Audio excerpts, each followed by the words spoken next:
Moonlit Souls, welcome back to Wolf Heart Tales. Before we dive into tonight's story, howl at that like button and join the pack by subscribing, because every click fuels another tale of claws, passion, and revolution. Tonight, we're venturing into the darkest corners of pack politics, where alliances are sealed in blood and freedom is just a howl away. This is The Luna Who Burned the World, a story told across 14 chapters of betrayal, awakening, and the kind of love that destroys kingdoms. Now, settle in, let the moonlight guide you, and remember, some she-wolves are born to rule, others are forged in fire. Let's begin. Chapter 1. The Frost Moon Alliance. Snow descended upon Frostborn, keep like a blessing from the moon goddess herself, each flake a whispered promise of winter's embrace.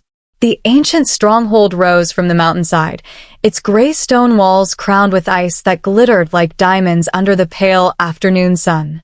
Inside, warmth radiated from roaring hearths, golden candlelight danced across vaulted ceilings, and the scent of roasted venison mingled with pine and cinnamon. Viridian Frostborn stood before the full-length mirror in her chambers, watching her reflection shimmer as her handmaiden tightened the laces of her gown. The dress was a masterpiece, midnight blue silk threaded with silver that caught the light with every breath, every tremor. Her father had commissioned it months ago, though he'd only revealed its purpose 3 weeks past. "Stop fidgeting, little wolf," Maya teased gently, her weathered fingers working the final ribbon. "You'll be the most beautiful Luna they've ever seen." "I'm not a Luna yet," Viridian murmured, though the word tasted like copper on her tongue, heavy, metallic, wrong. "I'm still just me." Maya's hands still. For a moment, something dark flickered across the old woman's face, but it vanished before Viridian could name it. "You've always been more than just anything, child. Your mother would be so proud." The mention of her mother, dead these 10 years from fever, sent a familiar ache through Viridian's chest. She remembered strong hands teaching her to hold a blade, fierce eyes that had never looked at the ground when addressing an alpha. Her mother had been Luna and a warrior both. The door opened without ceremony, and Alpha Gareth Frostborn entered. Even at 50 winters, he moved like the soldier he'd been, all controlled power and watchful eyes. Gray streaked his dark hair and beard, but his presence still commanded absolute attention. "You look like her," he said quietly, and Viridian knew he meant her mother. "She would have hated this," Viridian replied, surprised by her own boldness. Her father's jaw tightened. He crossed the room and adjusted the moonstone pendant at her throat, her mother's pendant, the only piece of her that remained. "Your mother understood sacrifice better than anyone. She married me to unite 2 feuding clans. She never regretted it. Didn't she?" The question slipped out before Viridian could stop it. Gareth met her eyes in the mirror. "You know why we're doing this? Because the rogue clans grow bolder. Because the packs are fracturing. Because the only thing stronger than hate is blood." Viridian recited the words he'd told her 100 times. "Because the Shadowfen pack has the numbers and the discipline to hold the southern borders," he continued, his voice dropping. "Alpha Kale's offer is generous. The alliance protects us all. And what if it doesn't?" Viridian turned to face him directly. "What if marriage to a stranger doesn't stop the rogues from tearing through our lands?" Her father's expression hardened, then softened. "A war fought and lost in seconds. Then we find another way. But right now, tonight, this is our best chance." He placed both hands on her shoulders, and she felt the weight of his desperation. "I wouldn't ask this if I didn't believe it was necessary. If I didn't trust that you're strong enough." Viridian wanted to rage, to refuse, to run into the snow and never look back. But she'd been raised by warriors, and warriors understood duty. She embraced her father, breathing in the familiar scent of pine smoke and leather. "I'll make you proud," she whispered against his chest. "You already have, little wolf. You already have." By nightfall, the courtyard blazed with torchlight and rang with the sounds of arrival. Carriages bearing the crests of neighboring packs lined the snowpack drive. Alphas and their seconds emerged in furs and formal attire, their breath misting in the cold air. The Frost Moon Alliance ball had begun.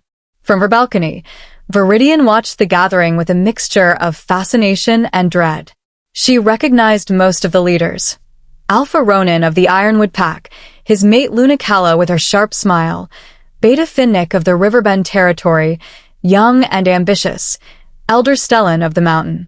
Clans, ancient and wise. But she was waiting for one arrival in particular. The war horns sounded from the valley below, their deep call echoing off the mountain walls. Every conversation in the courtyard ceased. Every head turned toward the southern road. They came like a storm. The Shadowfen pack rode beneath banners of black silk bearing a silver wolf, chained but snarling. Their armor gleamed even in twilight, polished to mirror brightness. They moved in perfect formation, disciplined as soldiers, silent as death. At their head rode Alpha Kale Nightshade. He dismounted with fluid grace, and Viridian's breath caught despite herself. He was tall, taller than her father, broader through the shoulders. His coat was midnight wool lined with silver fox fur, and when he looked up at her balcony, his eyes were the color of smoke and secrets. He was beautiful the way winter was beautiful, stunning and absolutely dangerous. Her father greeted him in the courtyard, the traditional exchange of pack courtesies echoing in the cold air. Kale's voice carried, smooth, confident, edged with something that might have been amusement. When his gaze found Viridian again, he inclined his head in a bow that felt more like a promise than a courtesy. "So this is the Alpha's daughter," he said, and his voice sent an involuntary shiver down her spine. "The Wolf Maiden of the North. They say you're as fierce as the storms that crown these mountains." Gareth laughed, the sound forced. Fierce and stubborn. She refused her first 3 suitors. "Then I'm honored to be the 4th, Kale replied, never breaking eye contact with Viridian. She descended the stone steps, her gown whispering against the snow. Up close, Kale was even more striking, sharp features softened by a half-smile, eyes that seemed to catalog every detail of her face. When she reached him, she offered the traditional bow of greeting. "Welcome to Frostborn Keep, Alpha Kale." He caught her hand before she could withdraw it, bringing her knuckles to his lips in a gesture that was somehow both courtly and possessive. "Kale, please. We're to be mated, after all. Titles seem unnecessary between us." The word mated hung in the frozen air like smoke. "Then welcome, Kale," she managed, and was rewarded with a smile that could melt glaciers. For a moment, just a heartbeat, Viridian thought perhaps this wouldn't be so terrible. Perhaps the alliance would hold. Perhaps she could learn to love this beautiful, confident wolf who looked at her like she was something precious. How naive she was. How blind. The great hall had been transformed into something from legend. Evergreen boughs draped the stone walls, woven with silver ribbons and winter roses. Hundreds of candles floated in glass spheres, casting dancing shadows across the vaulted ceiling. Long tables groaned under the weight of food, venison and wild boar, fresh bread and honeyed wine, delicacies from every territory represented. Musicians played from the gallery, their instruments weaving melodies that spoke of moonlight and ancient magic. Wolves in their finest gathered, and for a few hours, old rivalries were set aside in favor of celebration. Viridian played her part perfectly. She smiled at the appropriate moments, laughed at jokes that weren't funny, accepted congratulations from wolves she'd never met. But her attention kept drifting to Kale, who moved through the crowd like a shadow, there, then gone, always watching. When the dancing began, she tried to lose herself in conversation with Lunacala, but the older woman's eyes kept sliding away nervously. "You look lovely tonight," Kala murmured. "Truly. Like moonlight itself." "Thank you," Viridian replied. May I?" Kale's voice came from behind her, smooth as silk. He extended his hand, and she realized the music had shifted to a slower melody, something haunting and old. Kala practically fled. Viridian placed her hand in Kale's, and he led her to the center of the hall. Other couples gave them space, creating a circle around them. She was suddenly painfully aware that everyone was watching. Nervous? Kale asked as he placed one hand at her waist, the other clasping hers. Should I be? That depends. He began to lead, and she followed instinctively. He danced the way he moved, controlled, precise, utterly confident. Do I frighten you? No, she lied. He laughed softly, the sound rumbling from his chest. You're a terrible liar. Your heartbeat just sped up. Enhanced senses are cheating. Is it cheating to notice when my future mate is afraid of me?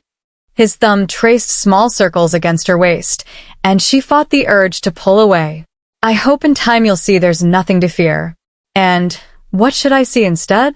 His eyes captured hers, and for a moment, the rest of the hall faded. A wolf who would burn the world to keep you safe. A mate who values strength, who understands that true power comes from unity, not division. The words sounded beautiful, rehearsed, perfect. They should have been her first warning. I'm not what you expect, she said quietly. I was raised to fight, to lead. I won't be a decoration. Something flickered across his face, surprise, maybe, or assessment. Then he smiled again. I would never want you to be. The North breeds strong she-wolves. I admire that. He leaned closer, his voice dropping. But strength takes many forms, doesn't it?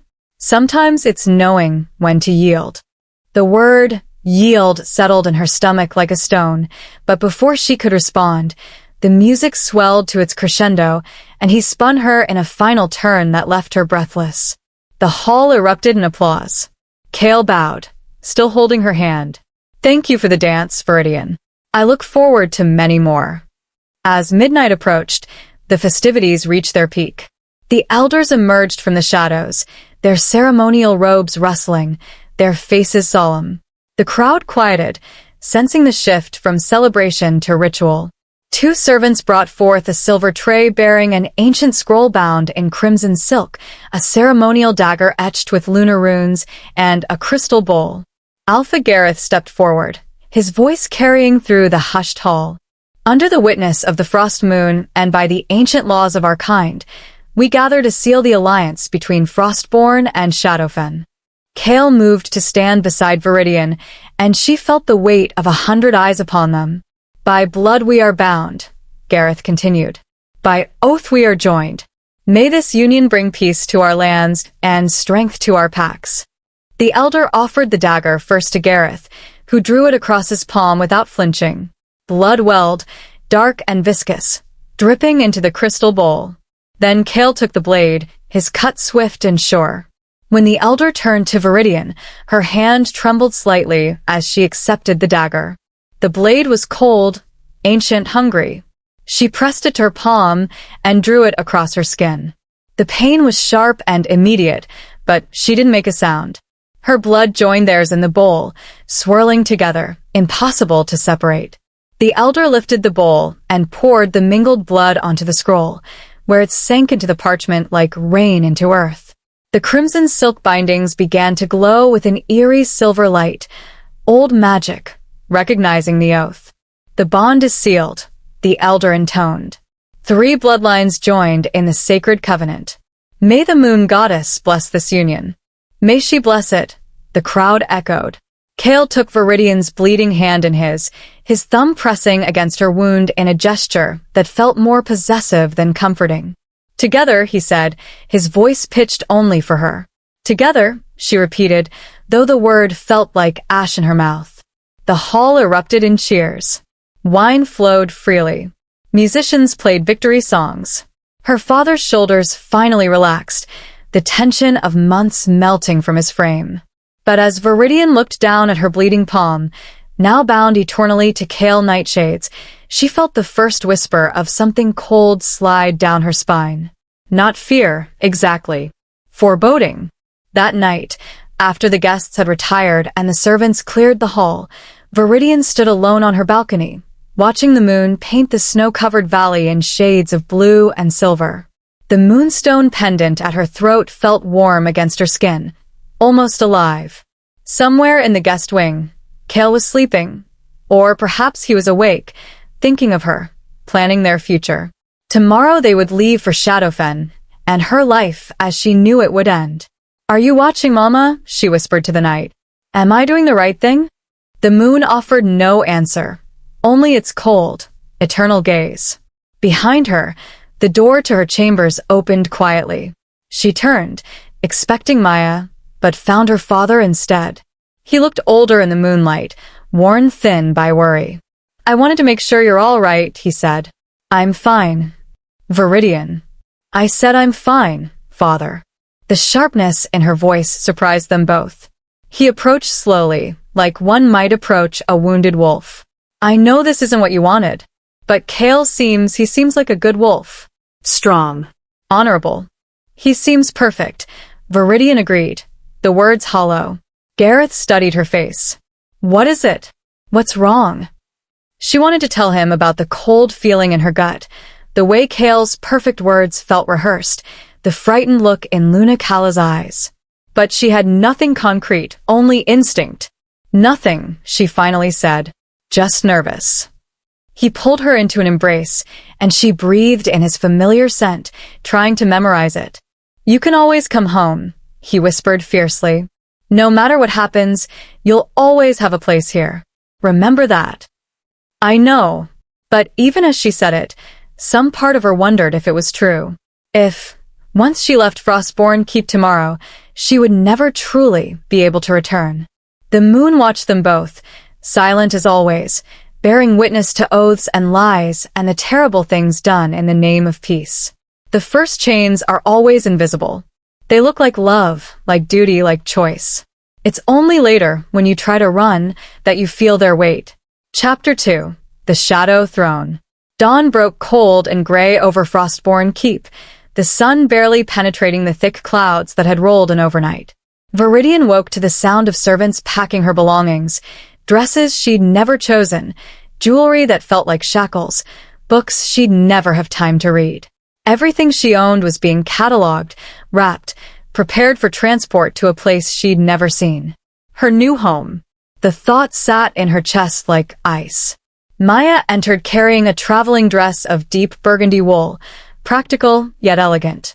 "The Alpha Kale's convoy will be ready within the hour," she said softly, though her hands trembled as she laid out the garments. "He's already in the courtyard, overseeing the preparations." Of course he was. Kale seemed like the type of wolf who controlled every detail, who left nothing to chance. "Maya," Viridian said as the old woman helped her dress, "have you ever been to Shadowfen territory?" The question hung in the air for a long moment. Maya's fingers stilled on the laces of Viridian's bodice. "Once," she finally said. "Many years ago. With your mother, before you were born." "What was it like?" Another pause, longer this time. "Different," Maya whispered. "The South has different ways, different traditions." She met Viridian's eyes in the mirror, and there was something desperate in her gaze. "Remember who you are, little wolf. No matter what they tell you, no matter what they try to make you become, remember." Before Viridian could ask what she meant, a knock sounded at the door, and the moment shattered like glass. The courtyard was a chaos of organized activity. Horses stamped and snorted, their breath misting in the cold air. Servants loaded trunks onto wagons while Shadowfen warriors stood in perfect formation, awaiting orders. The contrast between the Frostborn's casual efficiency and the Southern Pack's military precision was stark.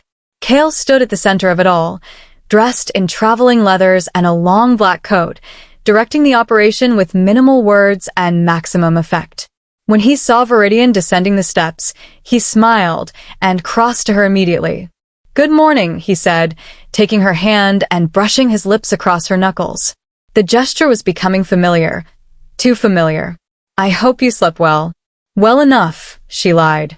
She'd barely slept at all. "The journey will take 4 days," he continued, leading her toward an elegant carriage bearing the Shadowfen crest. "I've ensured you'll be comfortable.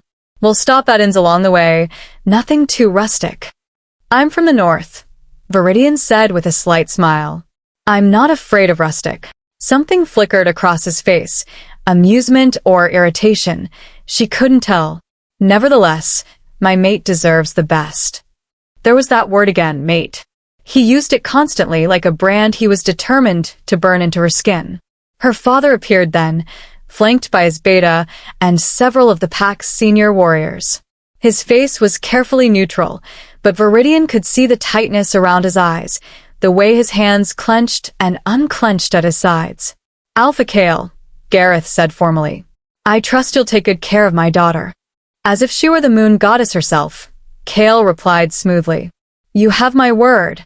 The two alphas clasped forearms in the traditional gesture of alliance, and Viridian saw her father wince slightly at the strength of Kale's grip. Then Gareth turned to her, and the formal mask cracked. He pulled her into a fierce embrace, his voice rough in her ear. "Be strong, little wolf, and if you ever need me—" "I know," she whispered back. "I know." When they parted, there were tears in his eyes, though he blinked them away quickly. An alpha couldn't afford to show weakness, even when his heart was breaking.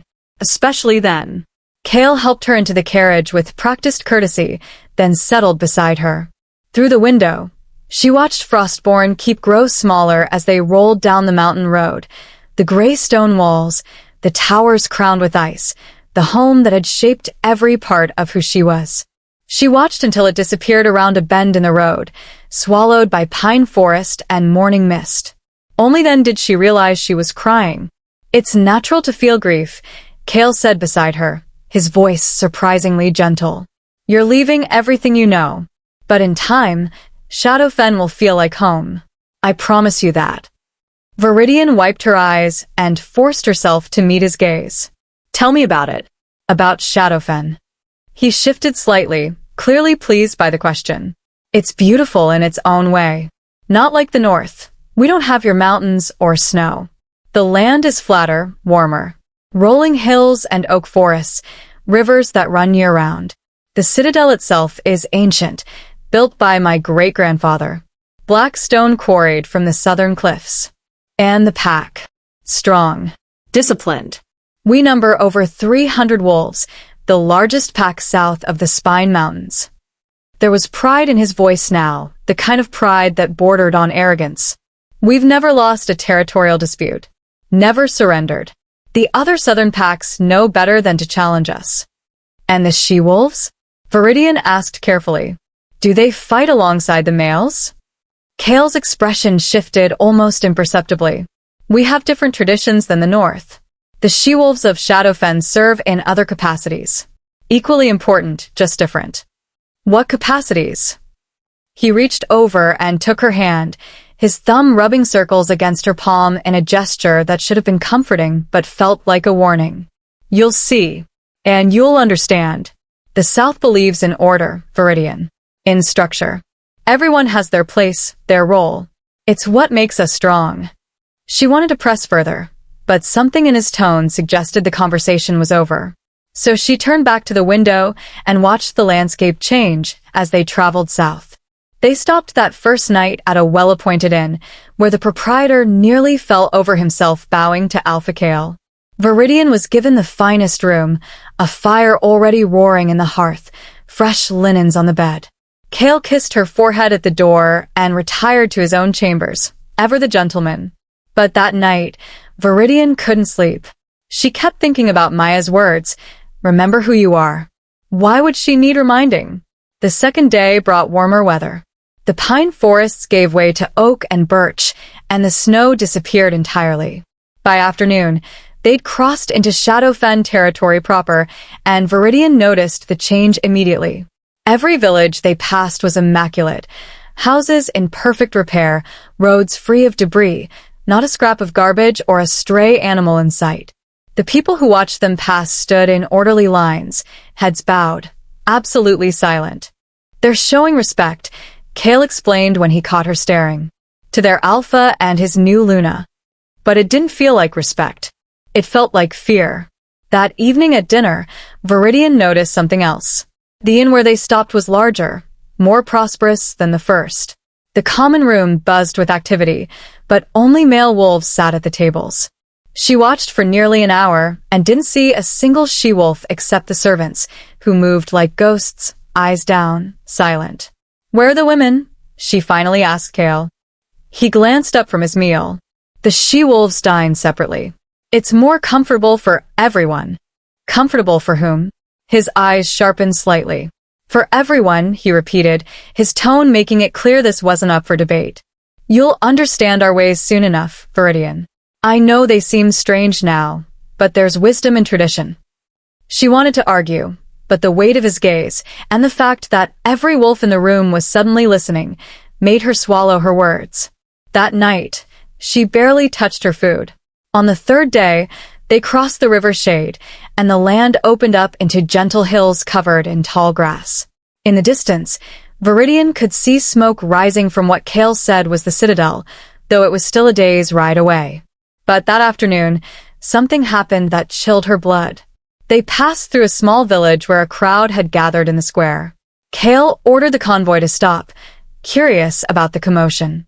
Viridian peered out the carriage window and saw a young she-wolf kneeling in the center of the crowd, her hands bound, her face streaked with tears. An older male wolf stood over her, holding what looked like a ceremonial rod. What's happening? Viridian asked, her voice tight. Kale leaned to look. A correction ceremony. The she-wolf must have broken pack law. What did she do? Does it matter? He settled back against the seat. Driver, continue on. This doesn't concern us. Wait. Viridian reached for the door handle, but Kale's hand shot out and gripped her wrist. Not hard enough to hurt, but firm enough to stop her. Viridian. His voice was still calm, but there was steel beneath it now. That she-wolf is not your concern. She broke the law of her pack. She must face the consequences. But every pack has its own justice system. If you interfere, you undermine their alpha's authority. Is that really how you want to introduce yourself to the Southern Territories? Through the window, she heard the crack of the rod striking flesh. The crowd remained silent. The she-wolf didn't even scream. Viridian's stomach turned. But Kale's grip on her wrist didn't loosen until the carriage began moving again, leaving the village and its silent punishment behind. That evening, Viridian didn't go down to dinner. She claimed illness, which wasn't entirely a lie. The image of that kneeling she-wolf, bound and beaten while her pack watched, haunted her. Kale came to her room personally, carrying a tray. You need to eat, he said, setting it on the table by her bed. You've barely touched food in 2 days. I'm not hungry. That wasn't a suggestion. The words were soft, but the command in them was unmistakable. I need you to be healthy and strong. For the ceremony. Viridian sat up slowly. What ceremony? He smiled, but it didn't quite reach his eyes. The Luna claiming, of course. It's tradition. The pack needs to formally accept you, and you need to formally accept your role. And what does that entail? Nothing to worry about. He leaned down and kissed her forehead, lingering a moment too long. Just trust me, Viridian. Everything I do is for us. For our future. After he left, she forced herself to eat the bread and cheese, though it tasted like dust in her mouth. That night, she dreamed of chains. They arrived at Shadowfen Citadel on the afternoon of the 4th day. Viridian's first glimpse of it stole her breath, but not with wonder. The fortress rose from the hills like a black tooth, all sharp angles and looming towers. The walls were indeed obsidian, quarried from somewhere deep in the earth, and they seemed to swallow the sunlight rather than reflect it. Blood-red banners hung from every tower, bearing that silver wolf in chains. Home, Kale said beside her, pride warming his voice. What do you think? I think it looks like a prison, she wanted to say. It's impressive, she managed instead. The gates opened as they approached, massive iron things that groaned like dying animals. The courtyard beyond was filled with warriors, at least 100 of them, standing in perfect formation. Not a single one spoke. Not a single one moved. When the carriage stopped and Kale helped her down, the silence was absolute. Then, as one, every warrior dropped to one knee, heads bowed. They honor their Luna, Kale murmured in her ear. Wave to them. Acknowledge their loyalty. Viridian raised her hand in a tentative wave, and only then did the warriors rise. But none of them met her eyes. None of them smiled. They looked at her the way one might look at a valuable object. or a sacrifice? Kale led her up the steps toward the massive doors of the citadel, his hand at the small of her back, guiding, possessive. "I've had chambers prepared for you," he said. "The finest in the citadel. You'll want to rest before tonight's feast." "Tonight? To celebrate your arrival. The whole pack will attend." He paused at the threshold. "And tomorrow evening, the Luna claiming ceremony." There was that phrase again, and the way he said it made her skin crawl. "Kale, what exactly happens during this ceremony?" He smiled down at her, and for the first time, there was something cold in that smile. Something that had been hiding beneath the charm all along. "You'll see," he said. "For now, just rest. Acclimate. Let Shadowfen welcome you." Then he ushered her inside, into the darkness of the citadel, where the air smelled of old stone and older secrets. The doors closed behind them with a sound like a tomb ceiling, and Viridian realized, with a clarity that hit like ice water, that Maya had been trying to warn her. Remember who you are, because wherever she was now, whatever this place was, it would try to make her forget. Sometimes you don't realize you've entered a cage until you hear the door lock behind you. By then, it's too late to run. All you can do is learn the shape of your prison and wait for the moment when your captors make a mistake. Chapter 3. Gilded Chains. The chambers Kale had prepared were beautiful in the way a museum was beautiful, perfect, pristine, utterly lifeless. Viridian stood in the center of the room, turning slowly to take it all in. The bed was massive, carved from dark wood and draped in silk the color of wine. Tapestries hung on the stone walls, depicting wolves in various stages of hunt and conquest. A balcony overlooked formal gardens where flowers bloomed in unnaturally straight lines, as if even nature had been disciplined into submission. Everything was exactly as it should be, and yet nothing felt right. "Luna?" A soft voice came from the doorway. A young she-wolf entered, her eyes fixed on the floor, her posture bent in permanent submission. "I'm Neve. I've been assigned to attend to you." Viridian studied the girl. She couldn't have been more than 18, with pale blonde hair pulled severely back and a dress that covered her from throat to ankle. "Neve," Viridian repeated, trying to catch her eye. "It's nice to meet you." The girl flinched as if she'd been struck. "Thank you, Luna. I've prepared a bath for you, and laid out clothing for tonight's feast." "That's very kind, but I can." "Please." The word came out desperate, almost frightened. "Please let me serve you. If I fail in my duties, She stopped abruptly, her hands trembling. Viridian felt ice slide down her spine. "You what?" Neve's lips pressed together, so tightly, they turned white. "Nothing, Luna. Forgive me. The bath is ready." She fled before Viridian could press further. The bath was perfumed with oils Viridian didn't recognize, floral, but with an underlying bitterness. She sank into the hot water and tried to let the tension leave her body, but her mind wouldn't stop racing. The she-wolf must have broken pack law. The she-wolves of Shadowfen serve in other capacities. "Please let me serve you. If I fail..." What had she walked into? After the bath, she found the dress Neve had laid out. A gown of midnight blue so dark it was almost black, with a neckline that plunged lower than anything she would have chosen herself. It fit perfectly, of course. Everything here fits perfectly. That was the problem. When Neve returned to help with her hair, Viridian decided to try again. "How long have you lived in the Citadel?" "All my life, Luna." The girl's hands worked quickly, braiding and pinning with practiced efficiency. "And your family?" A pause. "My mother serves in the kitchens." "My father." Another pause, longer. "My father died in the border wars." "I'm sorry." Neve's hand stilled, for just a moment. "Thank you, Luna. That's kind of you to say." "Why does that surprise you?" The girl didn't answer, just continued braiding in silence. The feast was held in the Great Hall, a cavernous space with vaulted ceilings and walls lined with ancestral portraits, Alpha's past, each painted with the same cold eyes and stern expression. Long tables stretched the length of the room, and at the far end, on a raised dais, sat two throne-like chairs. One for the Alpha, one for his Luna. Kale was already seated when Viridian arrived, dressed in formal black with a Shadowfen crest embroidered in silver at his shoulder. He rose when he saw her, and something heated flashed in his eyes as he took in the dress. "Perfect," he murmured, offering his hand. "You look like you were born to sit on that throne."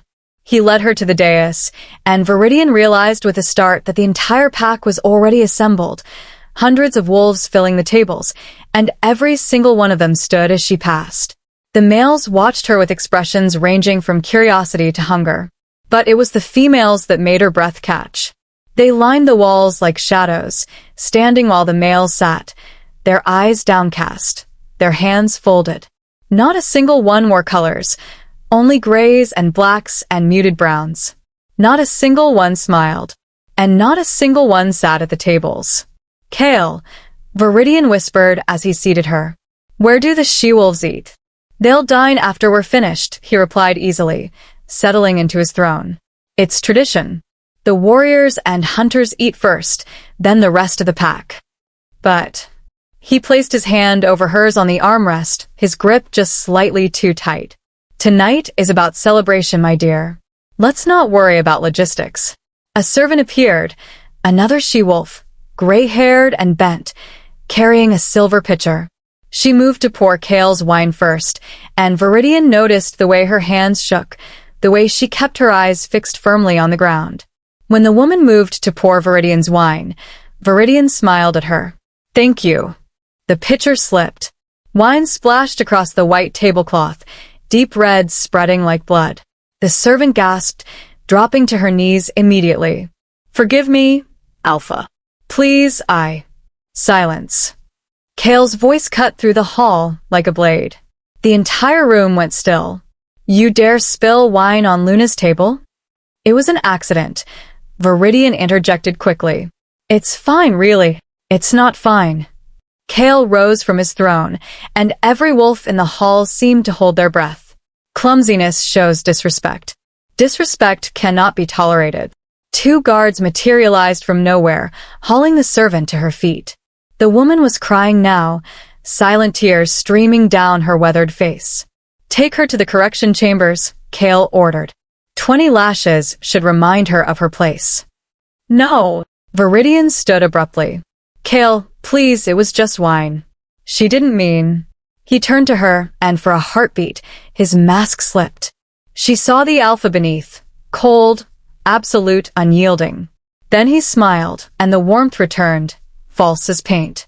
"My dear, you're too kind. It's one of the things I admire about you." He cupped her cheek gently. "But kindness to servants breeds laziness. The pack requires discipline. Surely your father taught you that." Every eye in the hall was on them now. Viridian felt the weight of expectation, the unspoken test. If she pushed further, she would embarrass him in front of his entire pack. If she backed down, she backed down, hating herself for it. The guards dragged the weeping servant away, and Kale resumed his seat as if nothing had happened. The feast continued. Wolves ate and drank. Conversation rose and fell. But Viridian couldn't taste the food, couldn't hear the words spoken around her. All she could hear was the echo of that woman's sobs. After the feast, Kale walked her back to her chambers, his arm around her waist in what anyone watching would call affectionate. But Viridian felt the possessiveness in his grip, the way his fingers dug just slightly into her side. "You did well tonight," he said as they reached her door. "The pack is already growing fond of you. That servant will be fine." 20 lashes is merciful for such an offense. He turned her to face him, his hands settling on her shoulders. "I know our ways seem harsh to you.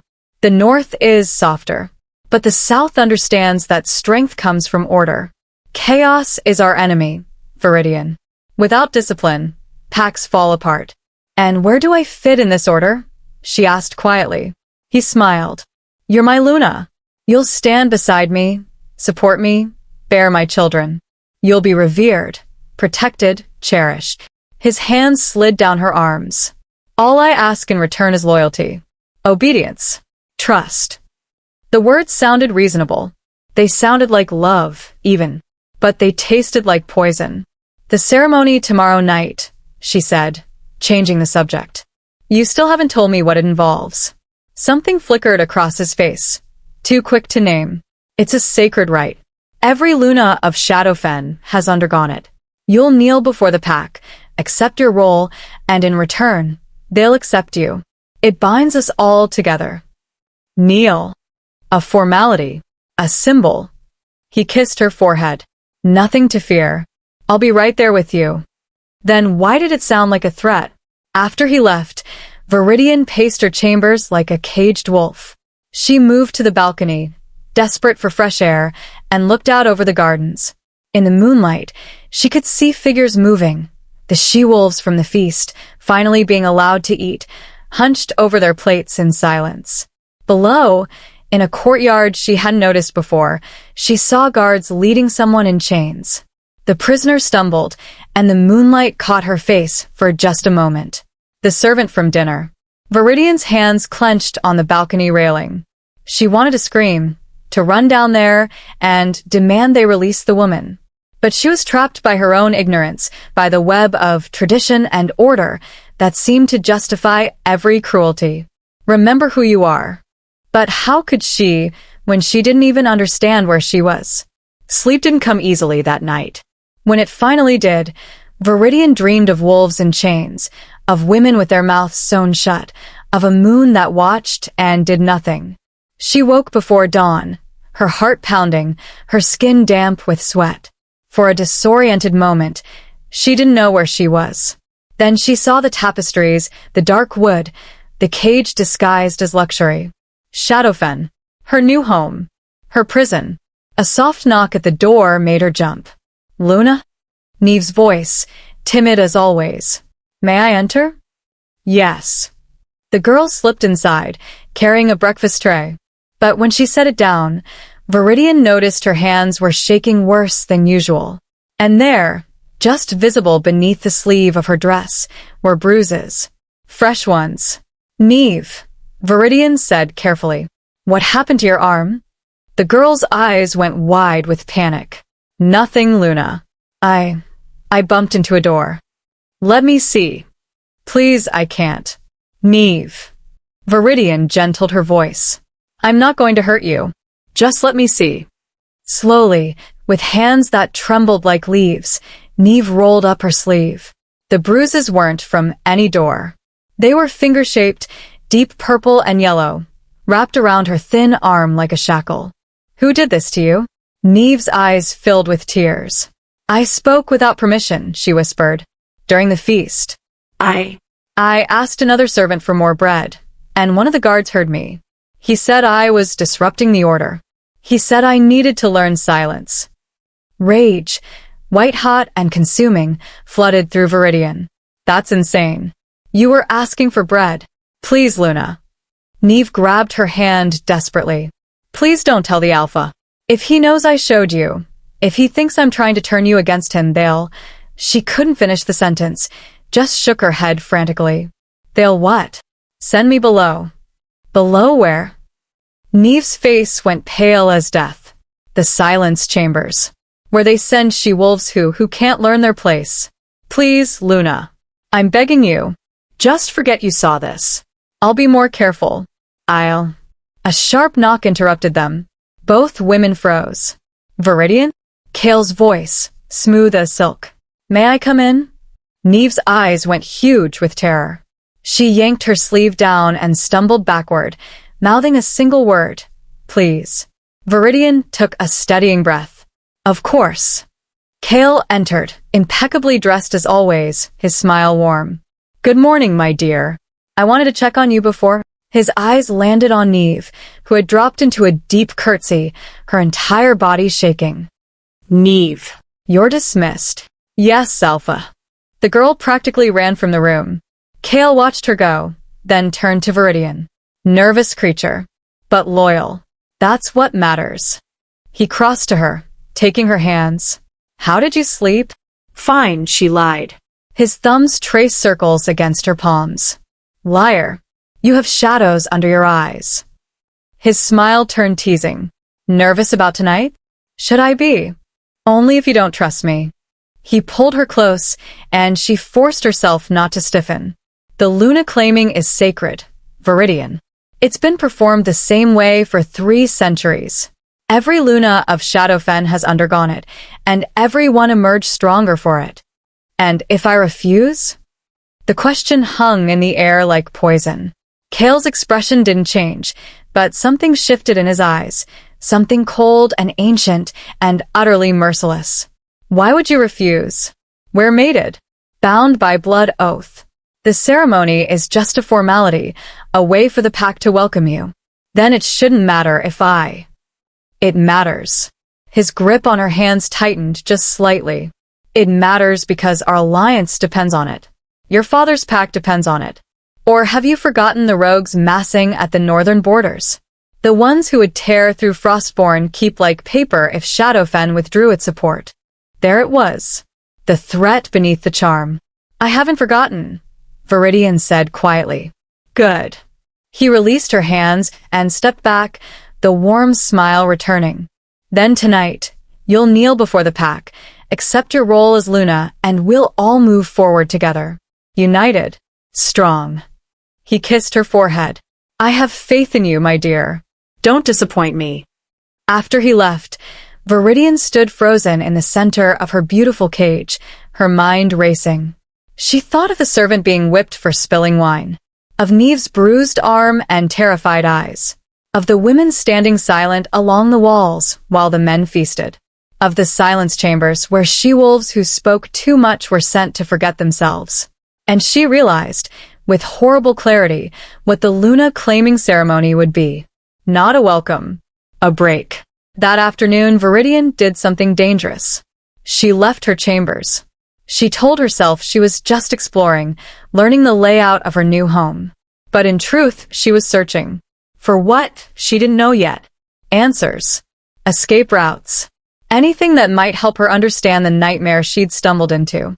The citadel was a maze of stone corridors, each one looking like the last. She passed servants who pressed themselves against walls when they saw her, guards who watched her with cold calculation. Everywhere she went, she felt eyes tracking her movements. She was about to turn back when she heard it. Singing. Faint, mournful, coming from somewhere below.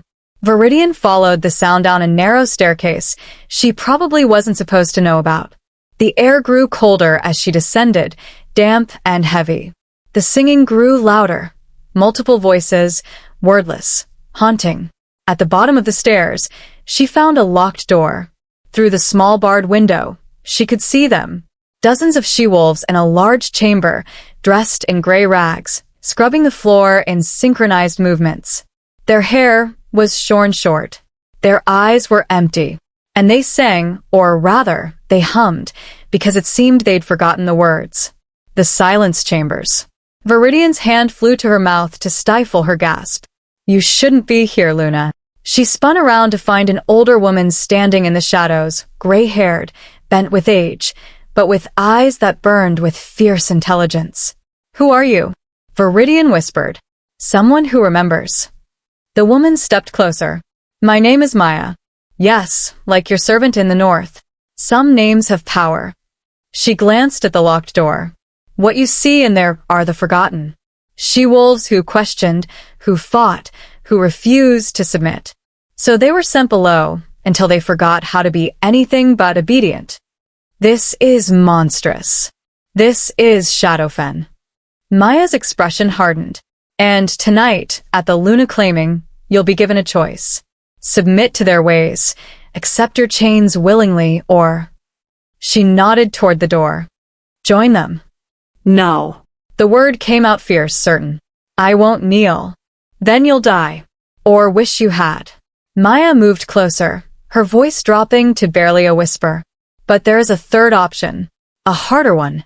What? Pretend. Submit outwardly, but remain yourself inside. Learn their weaknesses. Wait. And when the time comes... Her eyes glinted. Burn it all down. Before Viridian could respond, footsteps echoed from above. Maya melted back into the shadows. Tonight, Luna. Choose wisely. Then she was gone. Viridian ran back up the stairs, her heart pounding, and barely made it to a main corridor before two guards rounded the corner. They nodded respectfully and continued past, but she saw the suspicion in their eyes. Back in her chambers, she stood before the mirror, staring at her reflection. The woman looking back at her wore a beautiful dress, perfect hair, the moonstone pendant of a Luna. But in her eyes burned something the South hadn't counted on. Northern fire, frostborn rage, the will to survive. Tonight, she would kneel. She would submit. She would give them what they wanted. But it would be a lie wrapped in silk. And one day, soon, she would show them what happened when you tried to cage a wolf. The art of survival is knowing when to bare your throat and when to bare your teeth. The truly wise know how to do both at the same time. Chapter 4. The Claiming. The sun set blood red over Shadowfen, painting the obsidian walls in shades of rust and fire. From her balcony, Viridian watched the courtyard below transform. Torches were lit in a wide circle, their flames dancing in the evening breeze. Wolves began to gather, hundreds of them, forming concentric rings around a raised stone platform she hadn't noticed before. An altar, or a stage for execution. Behind her, Neve worked in silence, preparing Viridian for the ceremony. The dress they'd chosen was white, pure, virginal white, with long sleeves and a high collar. It should have felt modest, protective. Instead, it felt like a shroud. Neve, Viridian said quietly. What happens tonight? Really? The girl's hands stilled on the laces. For a long moment, she didn't answer. Then, so softly Viridian almost missed it. You'll be given a choice, Luna. Accept your place, or refuse it. And if I refuse? Neve's eyes met hers in the mirror, and they were filled with such profound sorrow that Viridian's breath caught. No one refuses twice. Before Viridian could ask what that meant, the door opened. Kale stood in the threshold, dressed in ceremonial blacks, the Shadowfen crest gleaming silver at his throat. He looked every inch the alpha, powerful, commanding, absolutely certain of his dominion. Are you ready? He asked, though it wasn't really a question.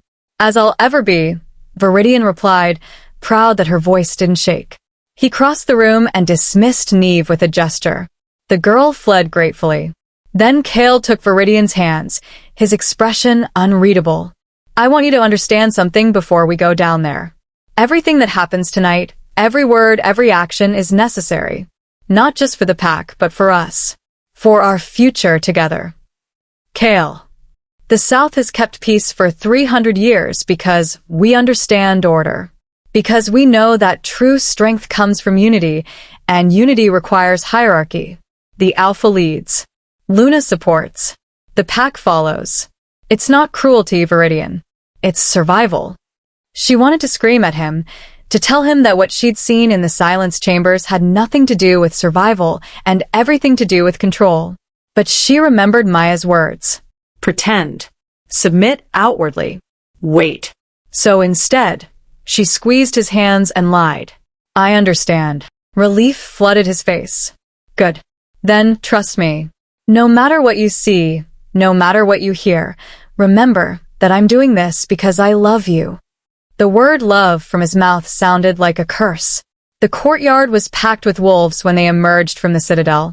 The torchlight cast writhing shadows across the stones, making the crowd look like a single living entity, hundreds of eyes, hundreds of teeth, all turned toward her. The males stood closest to the platform, arranged by rank. Beyond them, barely visible in the flickering light, stood the she-wolves. Silent. Still.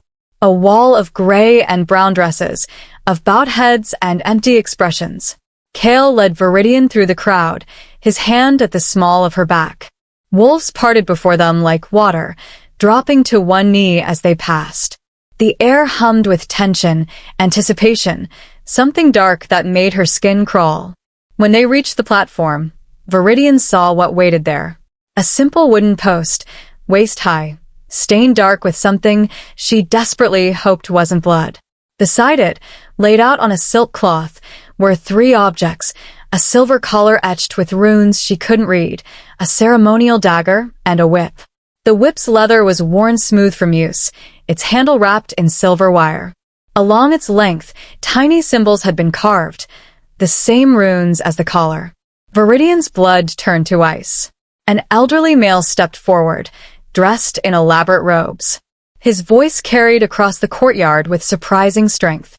By the ancient laws and under the witness of the moon goddess, we gather for the Luna claiming. Let all bear witness as the she-wolf accepts her sacred duty. Sacred.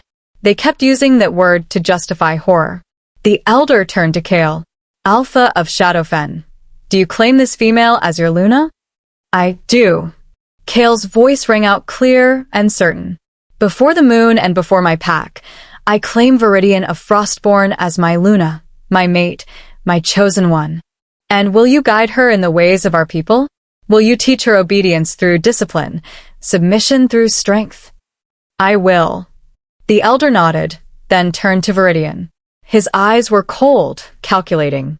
Viridian of Frostborn, daughter of the North, you stand at the threshold. Behind you lies the freedom of the wild, chaos, disorder, weakness. Before you lies the order of Shadowfen, strength through unity, peace through submission. Which path do you choose? Every eye in the courtyard was on her. She felt the weight of their expectation, their hunger. The males wanted to see her break. The females looked like they were praying she wouldn't, because if she did, it meant none of them ever could. Pretend, Maya had said. Submit outwardly. Viridian lifted her chin. I choose Shadowfen. A murmur rippled through the crowd. Satisfaction from the males, something like despair from the she-wolves. Then kneel, the elder commanded. Kneel before your alpha and accept the collar of devotion. This was it. The moment. Once she knelt, once she accepted that collar, there would be no going back. She would be marked, claimed, branded as property. Viridian looked at Kale. He was watching her with an expression she couldn't quite read, expectation mixed with something else. Challenge, maybe. Or warning. She thought of her father, of Frostborn Keep and the warriors who'd trained her to stand tall. She thought of her mother, who'd never bowed to anyone. Then she thought of the women in the silence chambers and Neve's bruised arm and the servant being dragged away for spilling wine. If she refused now, they would break her. Or kill her. Either way, she'd be powerless to help anyone, including herself. So Viridian took a breath, and she knelt. The crowd erupted in approval, howls and cheers that echoed off the citadel walls. Kale's hand came to rest on her head, possessive and heavy. Well done, he murmured, too quiet for others to hear. You're learning. The elder lifted the silver collar. In the torchlight, the runes seemed to writhe like living things. This collar marks you as Luna of Shadowfen. You will always wear it, a symbol of your devotion, your submission, your sacred duty to your alpha and your pack. He moved behind her and fastened the collar around her throat. It was cold, tight, and suffocating. The metal bit into her skin, and when she tried to swallow, she could feel it press against her windpipe. A leash disguised as jewelry. Rise, Luna, the elder intoned. Viridian stood on shaking legs, her hand instinctively moving to the collar. Kale caught her wrist gently. Don't, he whispered. Never touch it in public. It shows weakness. The elder wasn't finished. The claim is not complete. Luna must prove her devotion through the trial of submission. Viridian's stomach dropped. What trial? But she already knew. She'd known since she saw the whip. Kale's expression remained neutral, but she saw something flicker in his eyes. Regret, maybe, or anticipation. It's tradition, he said quietly. Every Luna of Shadowfen has undergone it. You'll kneel at the post, and you'll receive the marks of devotion. 10 strikes. After each one, you'll recite the oath of submission. You're going to whip me. Her voice came out hollow, disbelieving. I'm going to mark you as mine, he corrected. There's a difference. No, there isn't. His grip on her wrist tightened. Viridian, if you refuse this, the alliance crumbles. The rogues will tear through your father's lands within a month. Everyone you love will die. Is your pride worth that? Around them, the crowd was growing restless, confused by the delay. Viridian could feel their expectation pressing down on her like a physical weight. She looked at the whip, then at Kale's face. So handsome, so certain, so utterly devoid of real compassion. "How many Lunas have you done this to?" she asked. Something dark crossed his features. "You're the fourth. And where are the first three?" He didn't answer. "I didn't need to." Viridian's mind raced. She could refuse. She could fight. But Maya's words echoed in her head. Burn it all down. To do that, she needed to survive this night. She needed to make them think she was broken, even if it meant actually breaking. "Fine," she heard herself say. "I'll do it." Kale's relief was palpable.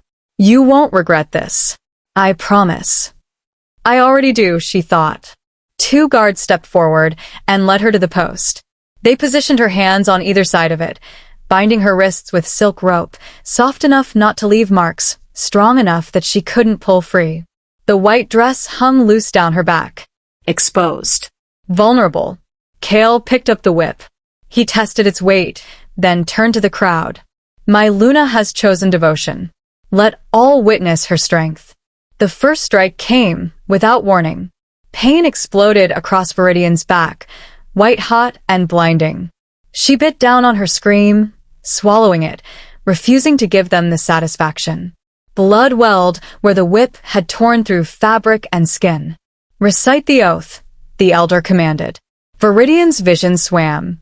Through gritted teeth, she forced out the words they'd taught her earlier. "I submit to the Alpha's will." The second strike landed before she'd finished speaking. This time, she couldn't contain the sound. A gasp, sharp and involuntary. Tears streamed down her face, but she kept her eyes open, fixed on the crowd. On the males who watched with satisfaction. On the females who watched with horror. On Kale, who wielded the whip with practiced precision. "I submit to the pack's law," she gasped. The third strike. The fourth. Each one worse than the last, each one tearing skin and spirit together. "I am nothing without my Alpha." Fifth. Sixth. The pain was becoming abstract now, distant, as if it was happening to someone else. "My voice belongs to him." Seventh. Eighth. Blood soaked through the white dress, turning it crimson. "My body belongs to him." Ninth. "My soul belongs to." The 10th strike never came. Instead, there was a sound from the back of the crowd, a female voice, clear and defiant. "And oh more." Everything stopped. Kale froze, whip raised. The crowd turned as one, and through the mass of bodies, Viridian saw her. Saren. The young she-wolf with cropped hair she'd glimpsed in the cellars. She stood in the center of the female section, her fists clenched, her face twisted in rage. "No more," she repeated, her voice shaking but strong. "We won't watch another Luna be broken. We won't stand silent while." A guard hit her. Hard. Saren crumpled to the ground, and 2 more guards descended on her, dragging her away as she struggled. "Saren." Another female voice. Then another. Within seconds, chaos erupted. She-wolves were pushing forward, some trying to reach Saren, others just moving because the spell of obedience had finally shattered. The males moved to contain them, and suddenly the courtyard was a mass of struggling bodies. Kale dropped the whip and ran to the edge of the platform, shouting orders. In the confusion, no one was watching Viridian. She sagged against the post, her wrists still bound, her back on fire. Through the pain and the chaos, she saw Maya materialize from the shadows. The old woman moved quickly to untie her bonds. "Can you stand?" Maya hissed. I think so." "Then listen carefully. This is your chance. Tonight, they're distracted. Tomorrow, they'll double the guards, increase surveillance. If you want to learn the truth about this place, if you want to find allies, you have to move now." "I can barely move at all," Viridian gasped. Maya pressed something into her hand, a small vial. "Drink this. It will dull the pain for a few hours. Long enough." She glanced over her shoulder at the chaos. "There's a group of us. The ones who remember. The ones who want to burn this place down. If you're truly with us, meet us in the old laundry hall, lowest level, East Wing. Midnight. The guards changed then. How do I know I can trust you? Maya's eyes blazed. You don't, but you also don't have any other options. Then she melted back into the crowd, leaving Viridian alone on the platform, bleeding and broken but somehow, impossibly, still defiant. Kale fought his way back through the chaos. His face was a mask of barely controlled rage. Get her inside, he ordered 2 guards. Now. And contain this riot before it spreads. The guards half-carried Viridian back toward the citadel. Behind them, she heard screams, the sound of flesh hitting flesh, Kale's voice commanding order. But she also heard something else. The she-wolves were fighting back. For the first time in 300 years, they were fighting back. And it had started because of her. They took her to her chambers and locked the door from the outside. Neve arrived minutes later with bandages and salves, her face pale with shock. Luna, I'm so sorry, she whispered as she carefully cleaned the wounds. I should have warned you. Should have told you what would happen. You did warn me, Viridian said through clenched teeth. I just didn't understand. The others, Neve said, her voice dropping to barely a whisper. The she-wolves who fought back, they'll be punished severely. Sent below. Or worse. Viridian grabbed Neve's hand. Neve, do you know where the old laundry hall is? Lowest level, east wing. The girl's eyes widened. That's where the old passages are. The abandoned sections. Why would you? Understanding dawned. Oh. Can you help me get there? Neve looked torn, terrified. Then she glanced at the door, at the lock that made Viridian a prisoner in her own chambers. The guards change at midnight. There's an old servant's passage behind the wardrobe. It's narrow, but you could fit. Will you come with me? I never swallow hard. If I'm caught helping you, they'll kill me. I know. I wouldn't ask if. I'll do it. The words came out fierce, certain. I've lived in fear my whole life, Luna. Maybe it's time to be brave. Viridian squeezed her hand. Call me Viridian. Please. I'm not Luna. Not really. I'm just a she-wolf who refuses to submit. For the first time since Viridian had met her, Neve smiled. Then call me a rebel. At midnight, they moved. Neve helped Viridian into a plain gray dress, the kind servants wore, and tied a scarf over her distinctive hair. Every movement sent pain shooting through Viridian's back, but Maya's potion worked. The agony was there, but distant, manageable. The passage behind the wardrobe was exactly where Neve said it would be, a narrow corridor of rough stone, barely wide enough for one person. They moved in darkness, Neve leading the way with the confidence of someone who'd navigated these halls her entire life. These passages run throughout the citadel, Neve whispered. The old servants used them before the reforms. Now, most people have forgotten they exist. Reforms? That's what Alpha Kale's grandfather called them. When he outlawed female warriors, when he instituted the silence rules, when he built the chambers below. Neve's voice hardened. He reformed us into slaves and called it civilization. They descended 3 flights of narrow stairs, the air growing colder and damper with each level. Finally, Neve stopped at a wooden panel. Through here, she breathed. The old laundry hall. Be careful, Viridian. Not everyone who says they want to help actually does. Will you wait for me? Neve hesitated, then nodded. I'll keep watch. If guards come, I'll knock twice. Run if you hear it. Viridian squeezed her hand in thanks, then pushed through the panel. The laundry hall was large and mostly empty, lit by a single oil lamp that cast more shadows than light. Ancient washing basins lined the walls, long unused. And in the center, standing in a loose circle, were 7 she-wolves. Maya stood at their head. Beside her was Saren, her face bruised but her eyes blazing. The others Viridian didn't recognize, but they all shared the same expression, fierce, determined, done with submission. You came, Maya said, and there was relief in her voice. I wasn't sure you would. I came to understand, Viridian replied, to learn what's really happening here. Then sit, Saren said, gesturing to an overturned basin, and we'll tell you everything they don't want you to know. Viridian sat, her back screaming in protest. The she-wolves gathered close, and Maya began to speak. 300 years ago, Shadowfen wasn't like this. We had female warriors, female alphas even. The pack was strong, yes, but it was balanced. Then came Alpha Voss Nightshade, Kale's great-great-grandfather. He had a vision of perfect order, perfect control. He believed that hierarchy was natural, that males were meant to lead and females to serve. He called it the Great Reform, another she-wolf added bitterly. But it was really just slow genocide of our power. Maya nodded. First, he outlawed female warriors. Then he instituted the submission laws. Females couldn't speak in pack meetings, couldn't own property, couldn't refuse a mate. Any she-wolf who resisted was sent below, to the silence chambers, until she forgot how to be anything but obedient. And the Luna claiming ceremony? Viridian asked, though she already knew. A public breaking, Saren said flatly. Every Luna is whipped before the pack to prove she'll submit. To show every other she-wolf what happens if you try to hold power.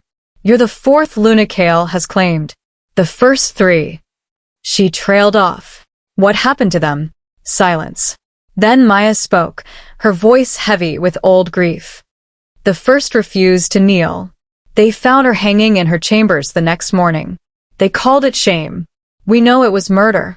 The second submitted, but fought back afterward.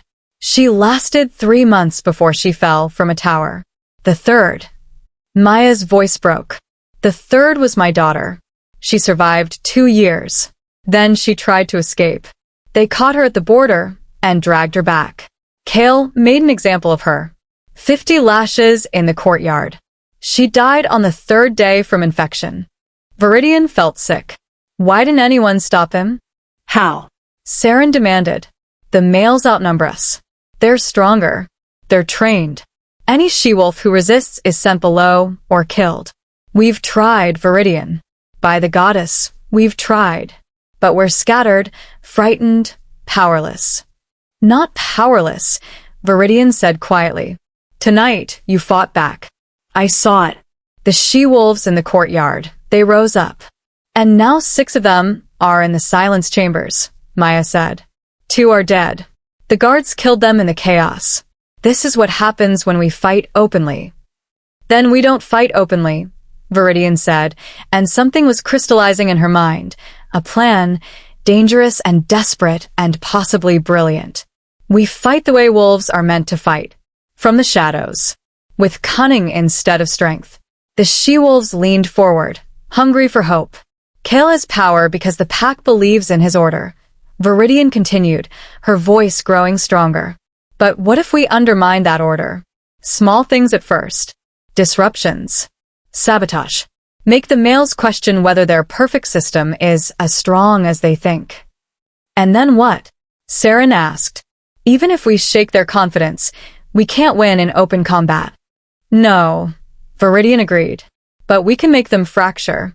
Turn them against each other. And while they're fighting themselves, she met each she-wolf's eyes in turn. We get stronger. We find weapons. We plan. And when the moment is right, when they're at their weakest, we burn it all down, Maya finished, her eyes gleaming. We burn it all down, Viridian confirmed. For a long moment, no one spoke. Then Saren stepped forward and placed her hand over her heart. I'm with you. One by one, the others did the same. 7 she-wolves, broken and battered, making a silent oath in the darkness. Viridian stood, ignoring the pain. Then we start tomorrow. Small disruptions. Nothing that can be traced back to any one of us. Maya, you know the Citadel better than anyone. I need maps. Patrol schedules. Weak points. I can get those, Maya confirmed. Saren, you have fire in you. I need you to be that fire. Find others. Quietly. Build us an army of ghosts. Saren nodded, a fierce smile crossing her bruised face. The rest of you, keep your heads down. Obey outwardly. But watch. Listen. Gather information. We'll meet here every 3 nights, at midnight. Use the old passages. And you? Maya asked. What will you do? Viridian touched the collar at her throat, the symbol of her submission. I'll be the perfect Luna. Obedient. Devoted. Broken. Her eyes hardened. And I'll make Kale Nightshade regret ever teaching me to kneel. She returned to her chambers through the passages, Neve leading the way. When they emerged through the wardrobe, both of them were shaking, from fear, from adrenaline, from the weight of what they'd just begun. You really think we can do this? Neve whispered as she helped Viridian back into bed. Overthrow the Alpha? End 300 years of oppression. Viridian settled against the pillows, her back a mass of agony despite the potion. Through the window, she could see the moon full and bright and watching. I think we don't have a choice, she replied. Either we fight and maybe die free, or we submit and definitely die slaves. Which would you choose? Neve was quiet for a long moment. Then freedom, even if it kills me. Good. Viridian closed her eyes. Then tomorrow we begin. After Neve left, Viridian lay in the darkness, listening to the silence of the citadel. Somewhere in the building, Kale was sleeping, secure in his power. The guards walked their patrols, confident in their dominance. The she-wolves huddled in their quarters, afraid to even dream of resistance. But in the shadows, something was stirring. 7 she-wolves with nothing left to lose. And Luna, who'd learned that the only thing more dangerous than a wolf in chains was a wolf who'd figured out how to pick the lock. Chapter 5. The Whispers. Morning came with the sound of rain against stone. Viridian woke to find Neve already in her chambers, setting out breakfast and moving with the careful silence of someone who'd spent the night fearing discovery.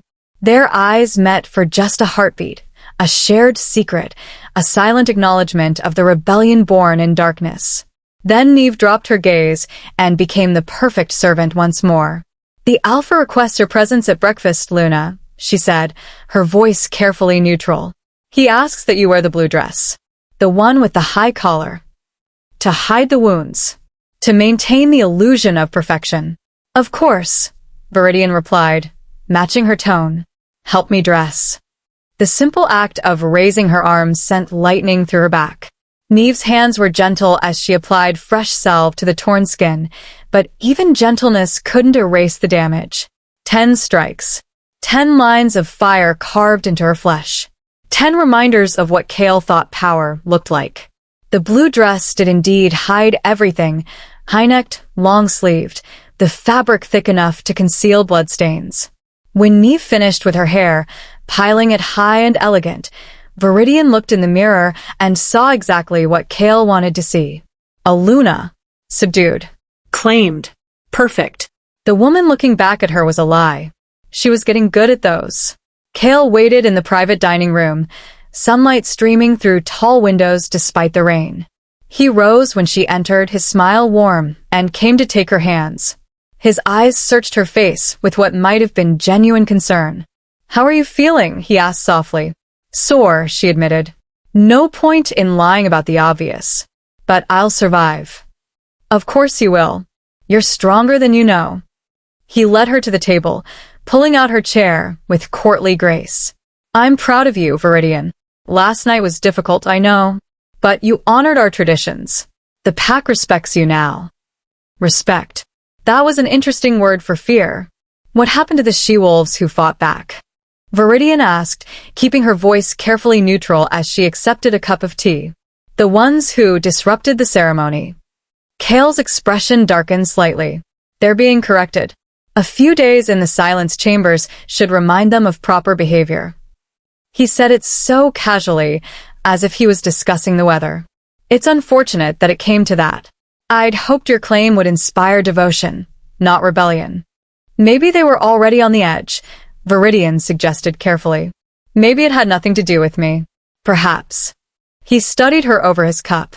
Still, I can't help but wonder if the North's influence made them bold. Your father allows his she-wolves too much freedom. It breeds ideas that don't translate well here. There it was again, that casual dismissal of freedom as something dangerous, something to be feared and controlled. I'm sure you'll restore order, Viridian said, and took a bite of bread she didn't taste. I already have. Kale set down his cup and reached across the table to touch the collar at her throat, a possessive gesture, a reminder. Which brings me to today's agenda. I thought you might like to learn about your duties as Luna. How you'll serve the pack. Serve. Not lead. Serve. I'd like that, she lied. He smiled, pleased. Excellent. This morning, you'll meet with the household staff to discuss the management of the Citadel. The she-wolves who run the kitchens, the laundries, the nurseries, they'll report to you now. You'll oversee their work, ensure efficiency, handle any disciplinary issues that arise. Disciplinary issues? Sometimes the servants grow lazy or disobedient. As Luna, it's your responsibility to maintain standards. The males have enough to worry about with border security and pack politics. Domestic matters fall to you. Viridian's stomach turned. He wanted her to be the one who punished the very she-wolves she was trying to save, to become complicit in their oppression. I see, she managed. This afternoon, Kale continued, you'll attend council with me. You won't speak, of course. Lunas observe, they don't participate. But it's important that the pack sees us united, strong together. And this evening? His eyes heated slightly. This evening, we'll dine privately. Get to know each other better, without the pack watching. He stood and came around the table, tilting her chin up to look at him. We're mated now, Viridian. Truly bonded. I think it's time we solidified that bond. The implication was clear. He'd given her time to heal from the claim, but his patience had limits. Viridian forced herself to smile. I'd like that. The lie tasted like ashes. The household meeting was held in a large stone chamber deep in the Citadel's domestic wing. When Viridian entered, flanked by 2 guards, because apparently she needed an escort now, 15 she-wolves stood waiting, arranged in a precise line, eyes on the floor. She recognized a few faces from the kitchens, the laundries. Others were strangers. But they all shared the same expression. Careful blankness, the mask of survival. An older she-wolf stepped forward and curtsied deeply. Luna, I am Bronte, head of household. It's an honor to serve you. The honor is mine, Viridian replied, and saw several of the she-wolves exchange quick glances. Apparently Lunas didn't usually say things like that. Bronte cleared her throat. Shall I review the daily schedules and the correction procedures? Correction procedures? For servants who fail in their duties, Luna. The previous Luna maintained a strict system of punishments to ensure quality work. Withholding meals, additional labor hours, time in the she faltered. In the lower chambers. Every she-wolf in the room seemed to be holding her breath. Viridian thought quickly. She needed to establish herself as the obedient Luna Kale expected, but she also needed these she-wolves to trust her. To see her as an ally, not another oppressor. I see, she said carefully. And tell me, Bronte, did these punishments improve the quality of work? The question clearly surprised her. Luna, it's not about improvement. It's about obedience. But surely obedient servants who are also well-treated work better than obedient servants who are afraid? Viridian kept her tone light, curious, as if she was genuinely asking rather than challenging. In the North, we found that loyalty comes from respect, not fear. The room was utterly silent. Perhaps, Bronte said slowly, but the North has different ways. It does. And I'm here to learn Shadowfen's ways. Viridian smiled gently. But I'm also here to serve the pack. If there are more efficient methods that maintain order while also maintaining morale, shouldn't we at least consider them? She was walking on a razor's edge. Push too hard, and Kale would hear about it within the hour. But give these she-wolves nothing, and she'd lose any chance of building trust. What did you have in mind, Luna? Asked a younger she-wolf from the back, her voice barely a whisper. Small changes, Viridian said. Nothing dramatic. But perhaps we could start by ensuring all servants receive adequate meals. Hungry workers make mistakes, after all. And maybe reduce the correction rate by implementing better training for new staff. She paused. I'm not suggesting we eliminate discipline entirely. Just refine it. The she-wolves were staring at her now, really looking at her for the first time. In their eyes, she saw the tiniest spark of something that might have been hope. Bronte exchanged a long look with another older she-wolf, some silent communication passing between them. Finally, she nodded. We could propose these changes to the Alpha. With your endorsement, Luna, he might consider them. Then let's prepare a proposal together, Viridian said. Show me the current schedules, the staffing levels, the resources. If we're going to suggest changes, they need to be thoughtful and well-reasoned. The Alpha values efficiency, after all. She was using Kale's own language against him. Order, efficiency, logic. Wrapping small rebellions in the cloak of productivity. The meeting continued for another hour. Viridian asked questions, took notes, learned the intricate web of domestic operations that kept the Citadel running. And slowly, carefully, she began to plant seeds. A suggestion here about rest periods increasing focus. A comment there about how healthy servants meant fewer sick days. Nothing revolutionary. Nothing that would raise alarms. Just tiny cracks in the foundation of oppression, so small they were almost invisible. Almost. That afternoon, Viridian attended her first council meeting. The council chamber was a circular room with a long table at its center. 12 male wolves sat around it, Kale at the head, Beta Vance to his right, and various warriors, advisors, and territory representatives filling the remaining seats. There was one chair set slightly back from the table, lower than the others. Luna's chair. Viridian took her seat and folded her hands in her lap, the picture of docile observation. Around her, the males talked as if she wasn't there. The rogues are getting bolder, Vance was saying, his scarred hands spread across a map. 3 more raids this month along the eastern border. They're testing our defenses. Let them test, Kale replied coolly. Our warriors are ready. Every rogue we kill sends a message to the others. But the pattern concerns me, Alpha. This from an older wolf named Corbin. The raids are coordinated. Someone's organizing them, leading them. Then we find this leader and make an example of him. Kale's voice was flat, certain. Rogues are nothing but chaos given form. They fracture and scatter without strong leadership. Viridian listened, her mind cataloging every detail. Patrol schedules, weak points in the border, the names of wolves stationed where. Information that might prove useful later. What about the north? Another council member asked. Have we heard from Alpha Gareth since the alliance? A courtesy letter, Kale said dismissively, thanking us for accepting his daughter, pledging continued cooperation. The usual diplomatic nonsense. Viridian's chest tightened at the mention of her father, but she kept her expression neutral. And will we maintain the alliance? Vance asked carefully. Or were there other plans? The question hung in the air, heavy with implication. Kale glanced at Viridian, the first time he'd acknowledged her presence since the meeting began. She kept her face blank, her eyes downcast. The alliance serves us for now, Kale finally said. The north has resources we can use. Timber, iron, access to the mountain passes. We'll maintain good relations until we no longer need to. Until we no longer need to. The words were a knife between her ribs. The alliance wasn't real. It had never been real. Kale was using her father's trust, using her as a tool for eventual conquest.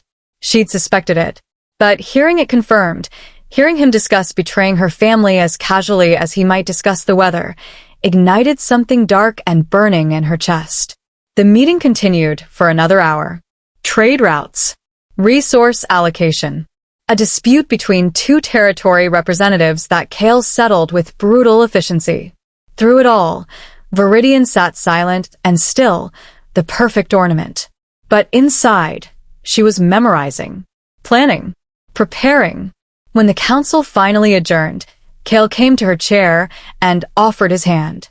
You did well, he said quietly as he let her out. Silent. Attentive. Exactly what a Luna should be. Thank you, she murmured. I know it must be difficult, he continued as they walked through the corridors. Listening to pack business, but not participating. But trust me, Viridian, this is how it should be. Males make decisions. Females support them. Trying to blur those lines only leads to chaos. Like with the rogues? She asked carefully. He glanced at her sharply. What do you mean? You said rogues are chaos given form. That they have no structure, no order. Is that why they're so hard to control? Because they don't understand hierarchy?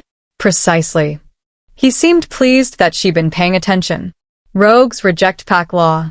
They think freedom and strength are the same thing. But freedom without structure is just another word for weakness. They'd reached the corridor to her chambers. Kale stopped and turned to face her fully, his hands settling on her shoulders. That's why what we have here, the order we've built, is so precious. So worth protecting. You understand that now, don't you? Viridian looked up at him. At this beautiful, terrible wolf who truly believed that control was the same as love. Who thought breaking someone was the same as claiming them. I'm beginning to, she lied. He smiled and kissed her forehead. Good. Tonight, then. I'll come to your chambers after dinner. We'll have wine, talk. Get to know each other, as mates should. After he left, Viridian stood alone in the corridor, her hands clenched so tightly her nails drew blood from her palms. She had hours. Hours to prepare for whatever Kale planned for tonight. Hours to figure out how to maintain her charade while protecting herself. Hours to survive. Neve found her moments later, slipping into the chambers with a tray of tea. But the moment the door closed, the servant's mask fell away. The others are talking, Neve whispered urgently. The household she-wolves. They're saying you asked about their welfare. That you questioned the punishment system. Was that wrong? Viridian asked, alarmed. Did I push too hard? No. Neve's eyes shone. They're saying maybe you're different. Maybe you're not like the others. She gripped Viridian's hands. But you need to be careful. One of the senior household wolves, Lyra, she manages the kitchens. She's loyal to the alpha. Reports everything to him. If she hears you're suggesting changes, she'll tell him I'm undermining his authority. Exactly. Viridian paced to the window, her mind racing. Then we need to make sure any changes I propose seem to benefit Kale. Increased efficiency. Better productivity. I'll phrase everything in terms he values. That might work, Neve said slowly. But there's something else. Tonight, Maya sent word through the old passages. She's gathered more information. The kind you asked for. Can we meet? Not until midnight. And... Neve hesitated. The Alpha plans to visit you tonight. Everyone's talking about it. About how he's going to complete the mating bond. The words settled in Viridian's stomach like stones. She'd known this was coming.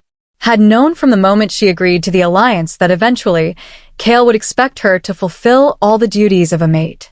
But knowing and facing it were different things. How do I? Viridian's voice faltered. How do I refuse without making him suspicious? Never bit her lip. You don't. Not directly. But there are ways. Old herbs that make males less interested. They think it's their own choice, their own body failing them. Pride usually keeps them from trying again too soon. You have these herbs? Maya does. I can get them before tonight. Neve touched Viridian's arm gently. But it only works once, maybe twice. After that, he'll realize something's wrong. You're buying time, not escaping. Time is all I need, Viridian said, though her voice shook. Time to build our network. Time to find his weaknesses. Time to... A knock at the door cut her off. Both women froze. Luna? A male voice, one of the guards. The Alpha requests you join him in the gardens. Immediately. Viridian and Neve exchanged panicked looks. Has someone overheard? Had Lyra already reported her questions from the household meeting? Tell him I'll be right there. Viridian called, her voice steady despite her racing heart. The footsteps retreated. Neve moved quickly to the wardrobe, pulling out a simple day dress. Whatever he wants, be careful. Don't challenge him. Don't. I know. Viridian let Neve help her change, her mind already shifting into survival mode. Get the herbs. Have them ready for tonight. And tell Maya I'll try to make the midnight meeting, but if I don't, I'll cover for you, Neve promised. The gardens were beautiful in the afternoon light, all precisely trimmed hedges and geometric flower beds. Kale stood at the center, his back to her, hands clasped behind him. He didn't turn when she approached. "Do you know what I love about these gardens?" he asked conversationally. "No, Alpha." "Control." He gestured at the sculpted bushes, the flowers planted in perfect rows. "Every single plant here exists exactly where I want it to be, growing exactly how I designed it to grow. Nothing wild, nothing chaotic, just perfect order." Viridian said nothing, waiting. "I had the gardeners remove all the wild roses," he continued. "Beautiful flowers, but they spread unpredictably. Thorns everywhere. Impossible to control. Better to have roses that bloom when and where you tell them to." He finally turned to face her, and his expression was unreadable. "I heard about your meeting with the household staff. About your suggestions." Her blood turned to ice. But she kept her voice calm. "I was trying to improve efficiency, as you ask. Were you?" He moved closer, circling her slowly. "Or were you trying to undermine the systems that have kept this pack strong for 3 centuries? "Of course not. I would never." "Bronte came to me this afternoon," Kale interrupted. "She said you questioned the punishment protocols. Suggested we feed servants better, reduce corrections. She was very concerned that the new Luna might not understand proper pack discipline." Viridian's mind raced. Bronte had seemed sympathetic during the meeting. But perhaps that was the trap. Make Luna feel safe, then report everything to the Alpha. "I apologize if I overstepped," Viridian said carefully. "I'm still learning your ways. I thought increasing servant morale might improve their work quality, which would reflect well on your leadership. But if I was wrong—" "You were wrong," Kale said flatly. He stopped in front of her, his hand coming up to grip her chin, not gently. "Let me be very clear, Viridian. Your role is not to improve things.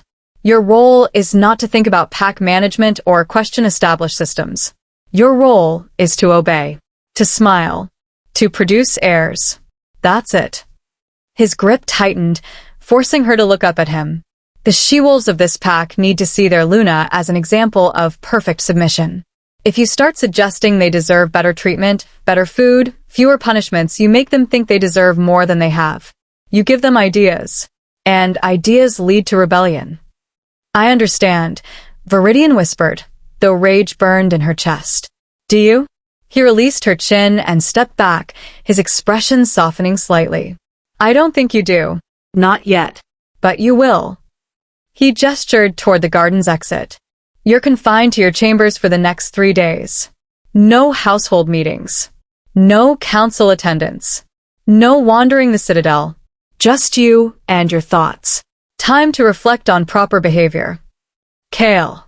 "This isn't a punishment," he said, though his tone suggested otherwise. "It's protection. For you from yourself.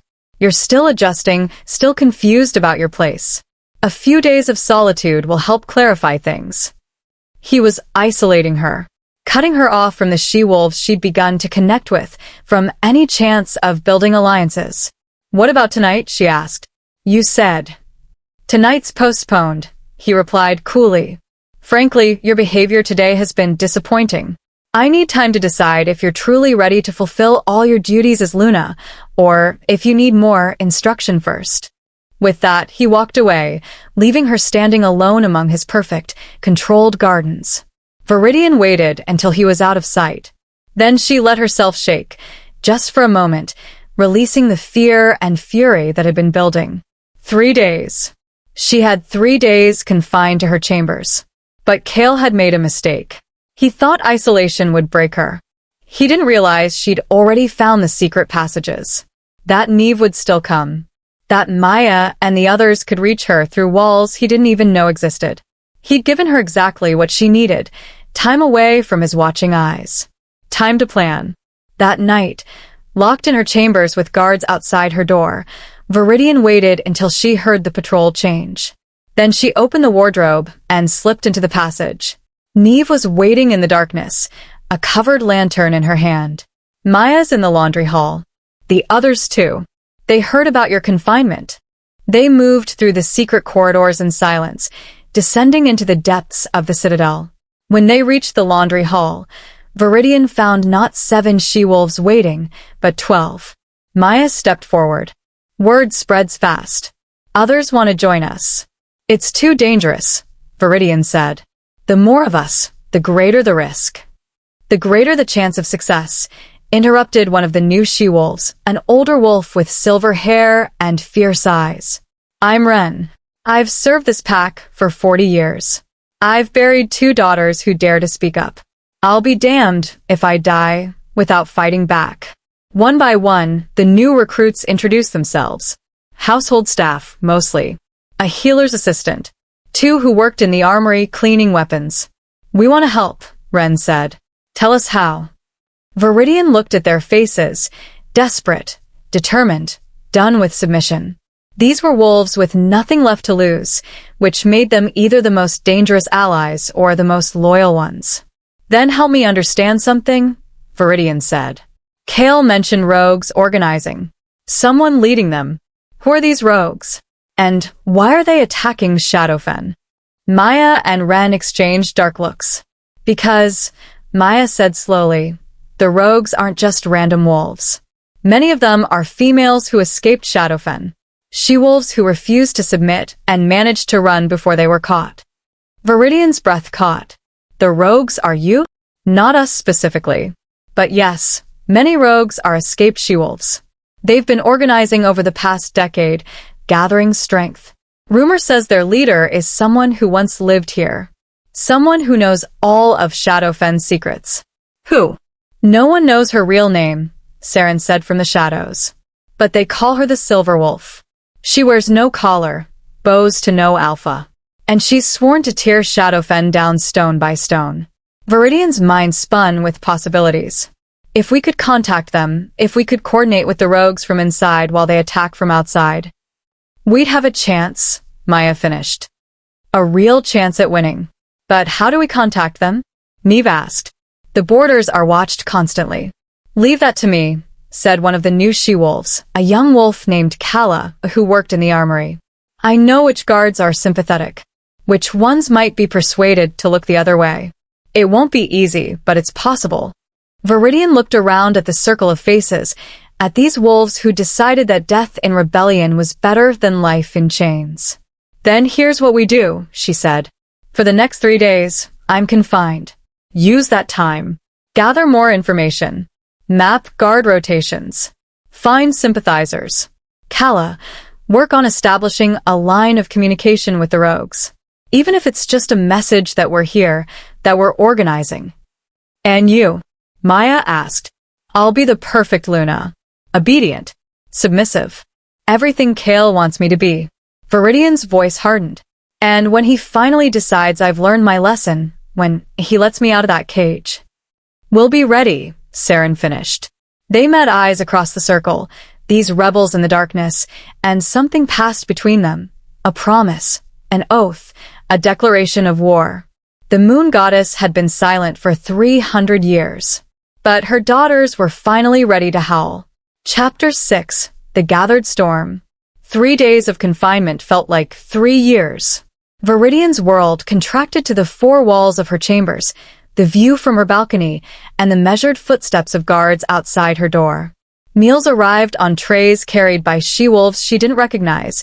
Neve had been reassigned, probably on Kale's orders.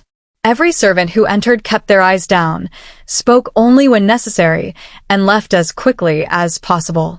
The isolation was meant to break her. Instead, it sharpened her. During the day, she played the role of the chastened Luna. She sat by the window with embroidery she never finished, read books on Shadowfen history that made her sick with their casual justifications of oppression, and practiced looking subdued whenever guards checked on her. But at night, when the patrols changed and the citadel settled into uneasy sleep, she disappeared into the passages. The first night, Maya brought maps, detailed sketches of the citadel's layout, including sections Viridian had never seen.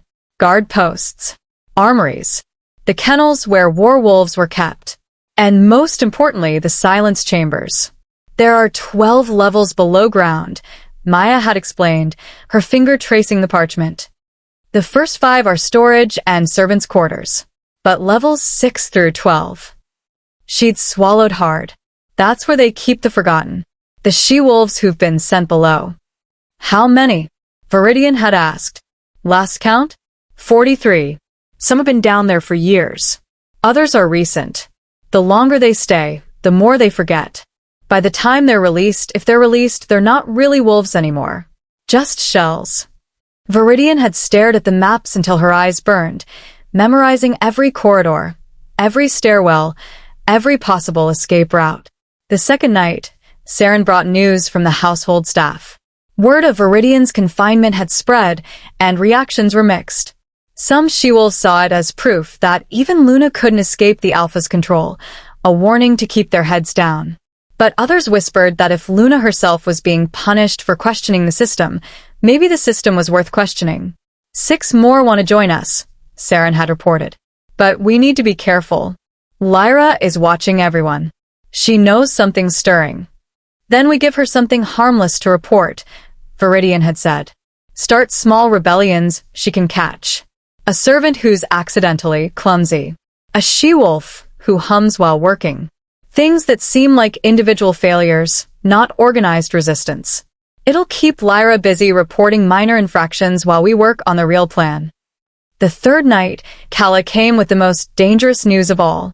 I made contact, she'd whispered, her hands shaking with either fear or excitement. With the rogues. One of the border guards, his sister was sent below last year. He's sympathetic. He took a message out during his patrol, left it at a dead drop near the eastern ridge. And Viridian had leaned forward, her heart pounding. They responded. Kala had pulled out a scrap of cloth, the fabric stained and torn but bearing a message written in ash. We hear you. The silver wolf watches. Be ready. Be ready. For what? The message didn't say. But the implication was clear. The rogues were organizing something. And now they knew Shadowfen had allies inside its walls. This changes everything, Maya had breathed. If we can coordinate with them, if we can weaken Shadowfen's defenses when they attack. We'd still be outnumbered, Viridian had cautioned. The males are trained warriors. We're mostly household staff and servants.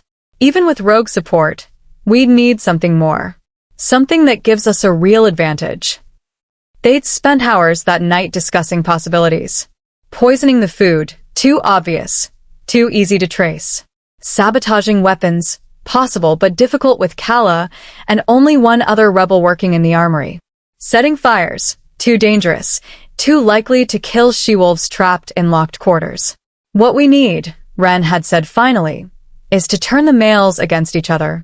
Sow dissent in their ranks. Make them question their precious order. How? Saren had asked. Viridian had thought of the council meeting, of the careful dynamics between Kale and his advisors. Of Vance's questions about maintaining the alliance with the North. Of Corbin's concerns about the rogue attacks. Kale's power depends on appearing infallible, she'd said slowly. On the pack believing his way is the only way. But what if we made them doubt? What if we made his decisions seem questionable? Now, on the morning of the 4th day, Viridian prepared for her release. Neve had been allowed to return, and she worked silently to dress Viridian in a gown of pale gray, submissive, modest, perfect for a Luna who'd learned her lesson. The Alpha will summon you this afternoon, Neve murmured as she braided Viridian's hair. He'll want to see that you're properly reformed. Then I'll give him what he wants, Viridian replied, her voice steady. Neve's hands paused for just a moment. In the mirror, their eyes met, and Viridian saw the question there. Are you really going to submit? Or is this another mask? Viridian smiled faintly, and Neve understood. Just another mask. The summons came at noon. 2 guards escorted Viridian through the Citadel to Kale's private study, a room she hadn't seen before, all dark wood and leather-bound books and windows that overlooked the training yards. Kale sat behind a massive desk, reviewing documents. He didn't look up when she entered. Viridian stood in silence, hands folded, eyes downcast. Waiting. It was a power play, making her stand there while he finished his work, reminding her of her place in his hierarchy. Finally, after what felt like an eternity, he set down his pen and looked at her. 3 days, he said. 3 days to think about your behavior, about your role. Tell me, Viridian, have you learned anything? She'd practiced this. Knew exactly what to say, how to say it. The right amount of contrition, the right amount of submission. I have, Alpha. I was wrong to question your systems. Wrong to think I knew better than 3 centuries of tradition. I let my northern upbringing cloud my judgment. Go on. You were right. I'm not here to change things. I'm here to support you, to be an example to the other she-wolves, to show them that submission brings peace. The words tasted like poison, but she forced them out smoothly. I understand that now. Kale studied her for a long moment, his eyes searching for any sign of deception. Viridian kept her expression open, earnest, slightly ashamed. Finally, he nodded. Good. I hoped confinement would clarify things for you. He rose and came around the desk, taking her hands. I don't enjoy punishing you, Viridian, but sometimes discipline is necessary. You understand that, don't you? I do. And you accept it? I accept it. He smiled, and some of the coldness left his face. Then we can move forward. Together. As we were always meant to be. He pulled her close, his hand coming up to cup her cheek. I have something for you. A gift, to mark this new understanding between us. He moved to his desk and retrieved a small velvet box. When he opened it, Viridian saw a ring, silver, with a black stone at its center. Beautiful and somehow sinister at once. This ring has been worn by every Luna of Shadowfen, Kale said, taking her left hand. It marks you as mine, as part of this pack's legacy. He slid it onto her finger, and it fit perfectly. Of course it did. The stone was cold against her skin, heavy with the weight of all the Lunas who'd worn it before. Viridian wondered how many of them had survived. Thank you, she whispered. It's beautiful. Like you. He kissed her forehead, lingering there. Tonight, we'll dine together. Just us. And afterward. His meaning was clear. Viridian's stomach tightened, but she forced a smile. I'd like that. Good. He released her hands. Now I have council business to attend to. You may return to your chambers. Never will bring you anything you need. As she turned to leave, his voice stopped her. Oh, and Viridian? I'm lifting your confinement, but you'll still be escorted whenever you leave your chambers. For your own safety, of course. The Citadel can be dangerous for she-wolves who don't know their way around. For your own safety. Another pretty lie wrapped around a chain. Of course, Alpha. Thank you for your concern. She left his study with guards falling into step behind her, her mind already racing. The confinement might be over, but the surveillance had increased. She'd have to be even more careful now. Back in her chambers, Neve helped her out of the gray dress and into something more comfortable. The moment the door closed, Viridian examined the ring on her finger more closely. It's beautiful, Neve said quietly. And cursed. Viridian looked up sharply. Cursed? Every Luna who's worn that ring has died young. Some say it's a coincidence. Others say it's the weight of all the broken oaths, all the submission forced on those who wore it before. Neve's voice dropped to barely a whisper. Maya says her daughter wore it for 2 years before she tried to escape. She left it behind when she ran, and said it felt like wearing chains. Viridian twisted the ring on her finger. She wanted to tear it off, throw it from her balcony, but that would raise questions, show resistance. So she left it on, this symbol of submission, and pretended not to feel its weight. Tell Maya I need to meet tonight, Viridian said. There's something I need to discuss with everyone. Something important. The guards. We'll change at midnight, like always. I'll be there. That evening, dinner with Kale was an exercise in performance art. They ate in his private dining room, an intimate space lit by candles and warmed by a crackling fire. The food was exquisite. Roasted pheasant, fresh bread, wine that tasted of cherries and summer. Under different circumstances, it might have been romantic. Instead, it felt like a prelude to something terrible. Kale was charming throughout the meal, telling stories of his childhood, asking about her life in the north, acting like they were any normal couple getting to know each other. He poured her wine, always filling her glass when it emptied, and smiled when she laughed at his jokes. If she hadn't known what he was, what he'd done, she might have found him likable. That was the most terrifying part. He wasn't a monster in every moment. He could be kind, thoughtful, even funny. It made the cruelty worse somehow, the knowledge that he could choose to be good but simply didn't, not when it came to maintaining his power. "You seem more relaxed tonight," Cale observed as dessert was served, honey cakes drizzled with cream.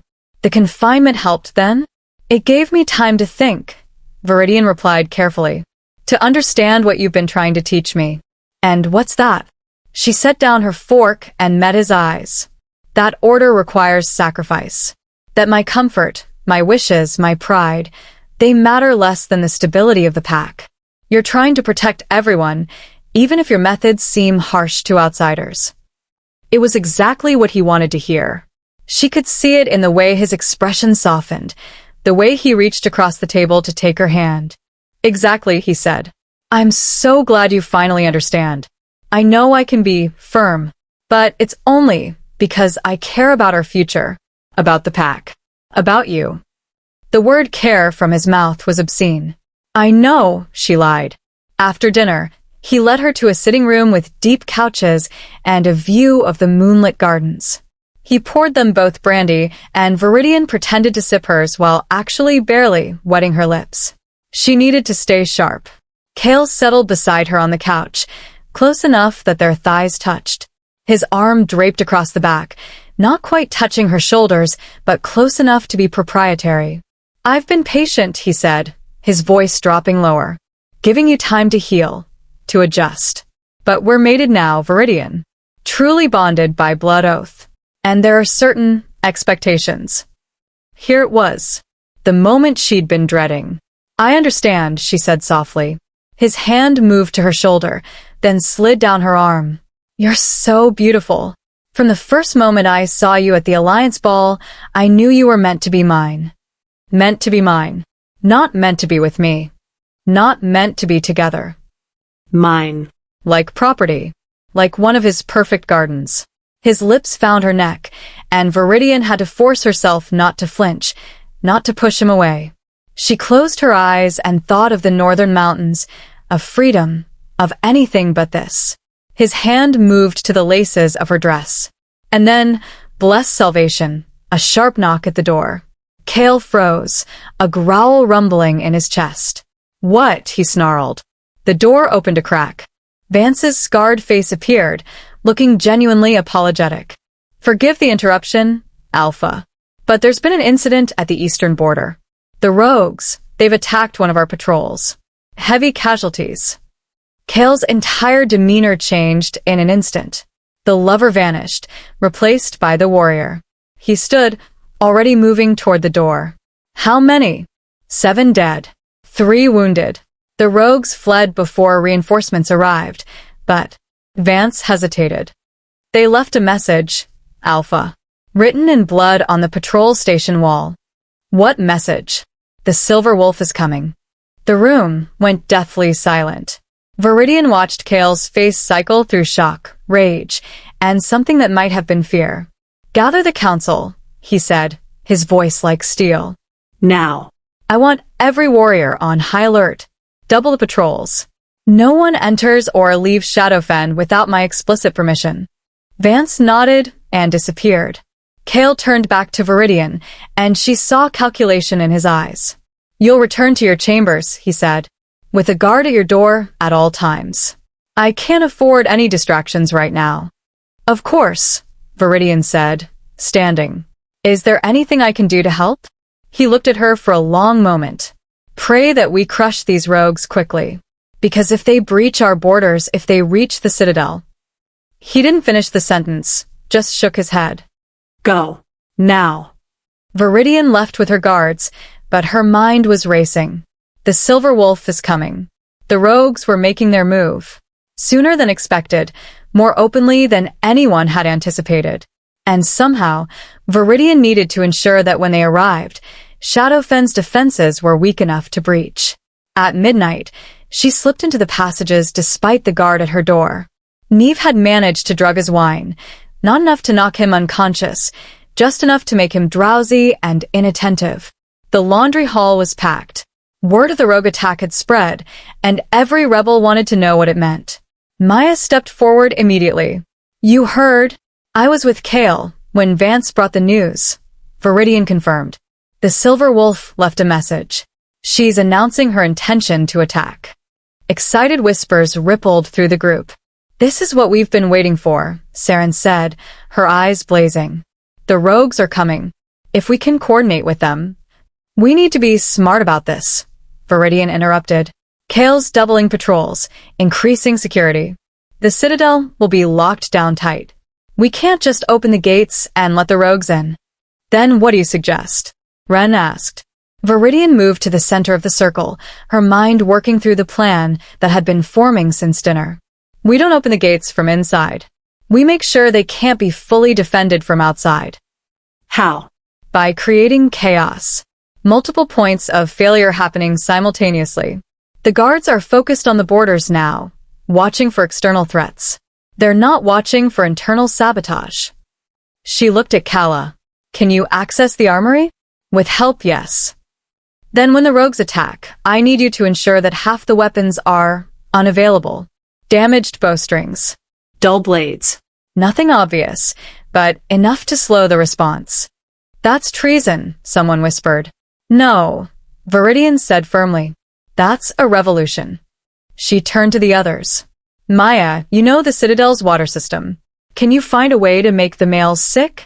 Not deadly sick, just weakened." Maya's eyes gleamed with understanding. "There are herbs. Slip them into the warriors' food stores, and within a day they'd be too dizzy to fight properly." Do it. Carefully, Viridian looked around the circle. "The rest of you, spread word among the she-wolves. Tell them when the attack comes, they need to get to the lower levels and stay there. Away from the fighting. We can't risk casualties among ourselves." "And you?" Saren asked. "What will you do?" Viridian touched the ring on her finger, the cursed symbol of every Luna who'd come before. "I'll be exactly where I'm supposed to be. By Kale's side. Playing the loyal mate. And when the moment is right, when he's distracted by the battle." She didn't need to finish. They all understood. "How much time do we have?" Neve asked. "I don't know. Days, maybe. Maybe less." Viridian met each she-wolf's eyes in turn. "This is dangerous. If we're caught, we won't just be sent below. We'll be executed. Any of you who want out, who wants to stop now, I understand. No judgment." No one moved. No one spoke. Finally, Ren stepped forward. "We're with you, Luna. To the end." "To the end," the others echoed. Viridian felt the weight of their trust, their desperation, their hope. These she-wolves were putting their lives in her hands, betting everything on a plan that could fail spectacularly. But it was the only chance they had. "Then let's make sure the end isn't ours," she said. "The Silver Wolf is coming. And when she arrives, Shadowfen won't know what hit it." She returned to her chambers through the passages, slipping back into bed just as the drugged guard began to stir. Neve had already vanished, and no one would ever know Viridian had been gone. From her balcony, she could see increased patrols in the courtyard below. Torches burned at every gate. Warriors moved in tight formations, alert for any threat. Kale was preparing for war. But he was preparing for the wrong enemy. The real threat wasn't the rogues at his borders. It was the she-wolves he'd spent 3 centuries teaching to be invisible. Viridian looked up at the moon, full and bright and watching, and whispered a prayer to the goddess she wasn't sure existed anymore. "Give us strength. Give us courage. And when the blood starts flowing, let it be theirs, not ours." The moon offered no answer. But somewhere in the distant hills, a wolf howled. And another answered. And another. The Silver Wolf was calling her pack. And inside Shadowfen's walls, her sisters were ready to answer. Chapter 7. Blood and Smoke. The attack came 3 days later, in the darkest hours before dawn. Viridian woke to the sound of war horns. Deep, mournful calls that shattered the night's silence. She was on her feet instantly, her heart pounding, adrenaline flooding her system. Through her window, she could see torches blazing in the courtyard, warriors scrambling to their posts, chaos spreading like wildfire. It was happening. The door to her chambers burst open. Not Neve, but two male guards, their faces tense with barely controlled panic. "Luna, you need to come with us." Now. The Alpha's orders. "You're to be secured in the inner sanctum until the threat is neutralized." The inner sanctum. The most fortified room in the Citadel, designed to protect the Alpha's family during sieges. If they locked her in there, she'd be useless. Cut off from the rebellion, unable to help when her people needed her most. "Of course," Viridian said, reaching for a robe. "Let me dress properly." "No time." The larger guard grabbed her arm, hauling her toward the door. "The rogues have breached the eastern wall. We need to move." They dragged her through corridors filled with running warriors, past windows where she could see fires burning in the distance, hear the clash of steel and the screams of the dying. Her mind raced. Had Maya poisoned the food stores? Had Kala sabotaged the weapons? Were the other she-wolves safe?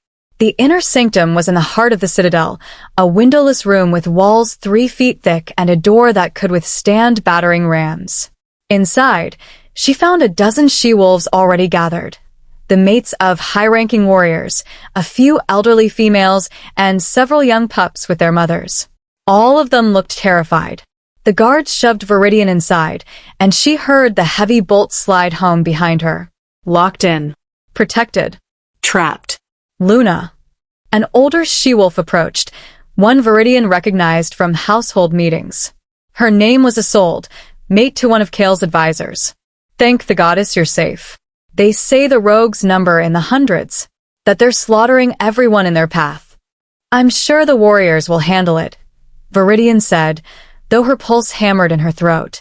She moved through the room, taking stock. 24 she-wolves, several pups, one elderly healer. And only one exit, the door she'd just been pushed through. She needed to get out, needed to find her rebels, coordinate with them, ensure the plan was working. But how? The walls were solid stone. No windows. No secret passages. She'd memorized the maps, and this room had been specifically designed to have no vulnerabilities. She was well and truly caged. Unless Viridian moved to where the healer sat, an ancient she-wolf named Sage who'd served the pack for 60 years. "The rogues," Viridian said quietly. "Do they usually attack at dawn?" Sage's eyes, clouded with age but still sharp, fixed on her. "No, Luna." "Rogues prefer dusk or full darkness. Dawn attacks are unusual." Why would they change tactics? Perhaps because someone told them when the guard change happens, when the warriors are most tired. Sage's voice dropped even lower. When they'd be most vulnerable. Their eyes met, and Viridian saw understanding there. Sage knew, or at least suspected. "How long have you known?" Viridian whispered. "That something was brewing?" "Weeks. I'm old, Luna, not blind. I've watched she-wolves whispering in corners, seeing the spark returning to eyes that had been dead for years." A faint smile crossed her weathered face. "I've been waiting for this for 40 years. You're not afraid?" "I'm terrified," Sage admitted. "But I'm more terrified of dying without seeing change." "Tell me, is she really out there?" "The Silver Wolf." "Yes." "Good." Sage reached into her bag and pulled out a small vial.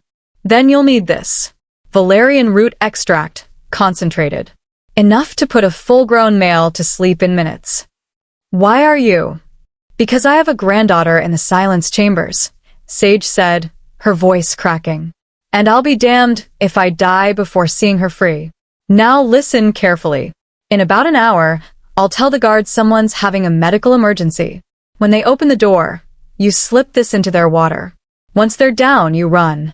Find your rebels. Do what needs to be done." Viridian took the vial, her hands shaking. "Thank you. Don't thank me yet. Thank me when this is over and we're all still breathing." 53 minutes later, Viridian counted every second, One of the younger she-wolves began to hyperventilate. It might have been real panic or might have been staged. Viridian couldn't tell. But it gave Sage the opening she needed.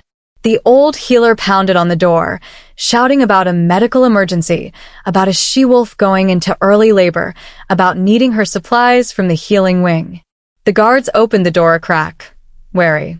"Please," Sage begged, putting on a performance worthy of the stage. "If she loses the pup, the alpha will have your heads. I need my bag from the 3rd floor." The guards exchanged uncertain looks. Finally, one of them gestured to the other. "Stay here. I'll get her supplies." The remaining guard stepped just inside the door, keeping it partially open while he assessed the situation. He was young, barely 20, and looked overwhelmed by the chaos of the night. Viridian moved like smoke. She'd learned stealth from northern hunters, learned to step without sound, to breathe without notice. She slipped behind the guard while he was focused on Sage, and she dumped the entire vial into the water skin at his belt. Then she melted back into the crowd of she-wolves, her heart hammering so hard she thought everyone must hear it. The guard seemed to notice nothing. He checked on the supposedly laboring she-wolf, muttered something about women and dramatics, and then took a long drink from his water skin. 15 minutes later, he was slumped against the wall, snoring softly. The she-wolves stared at his unconscious form in shock.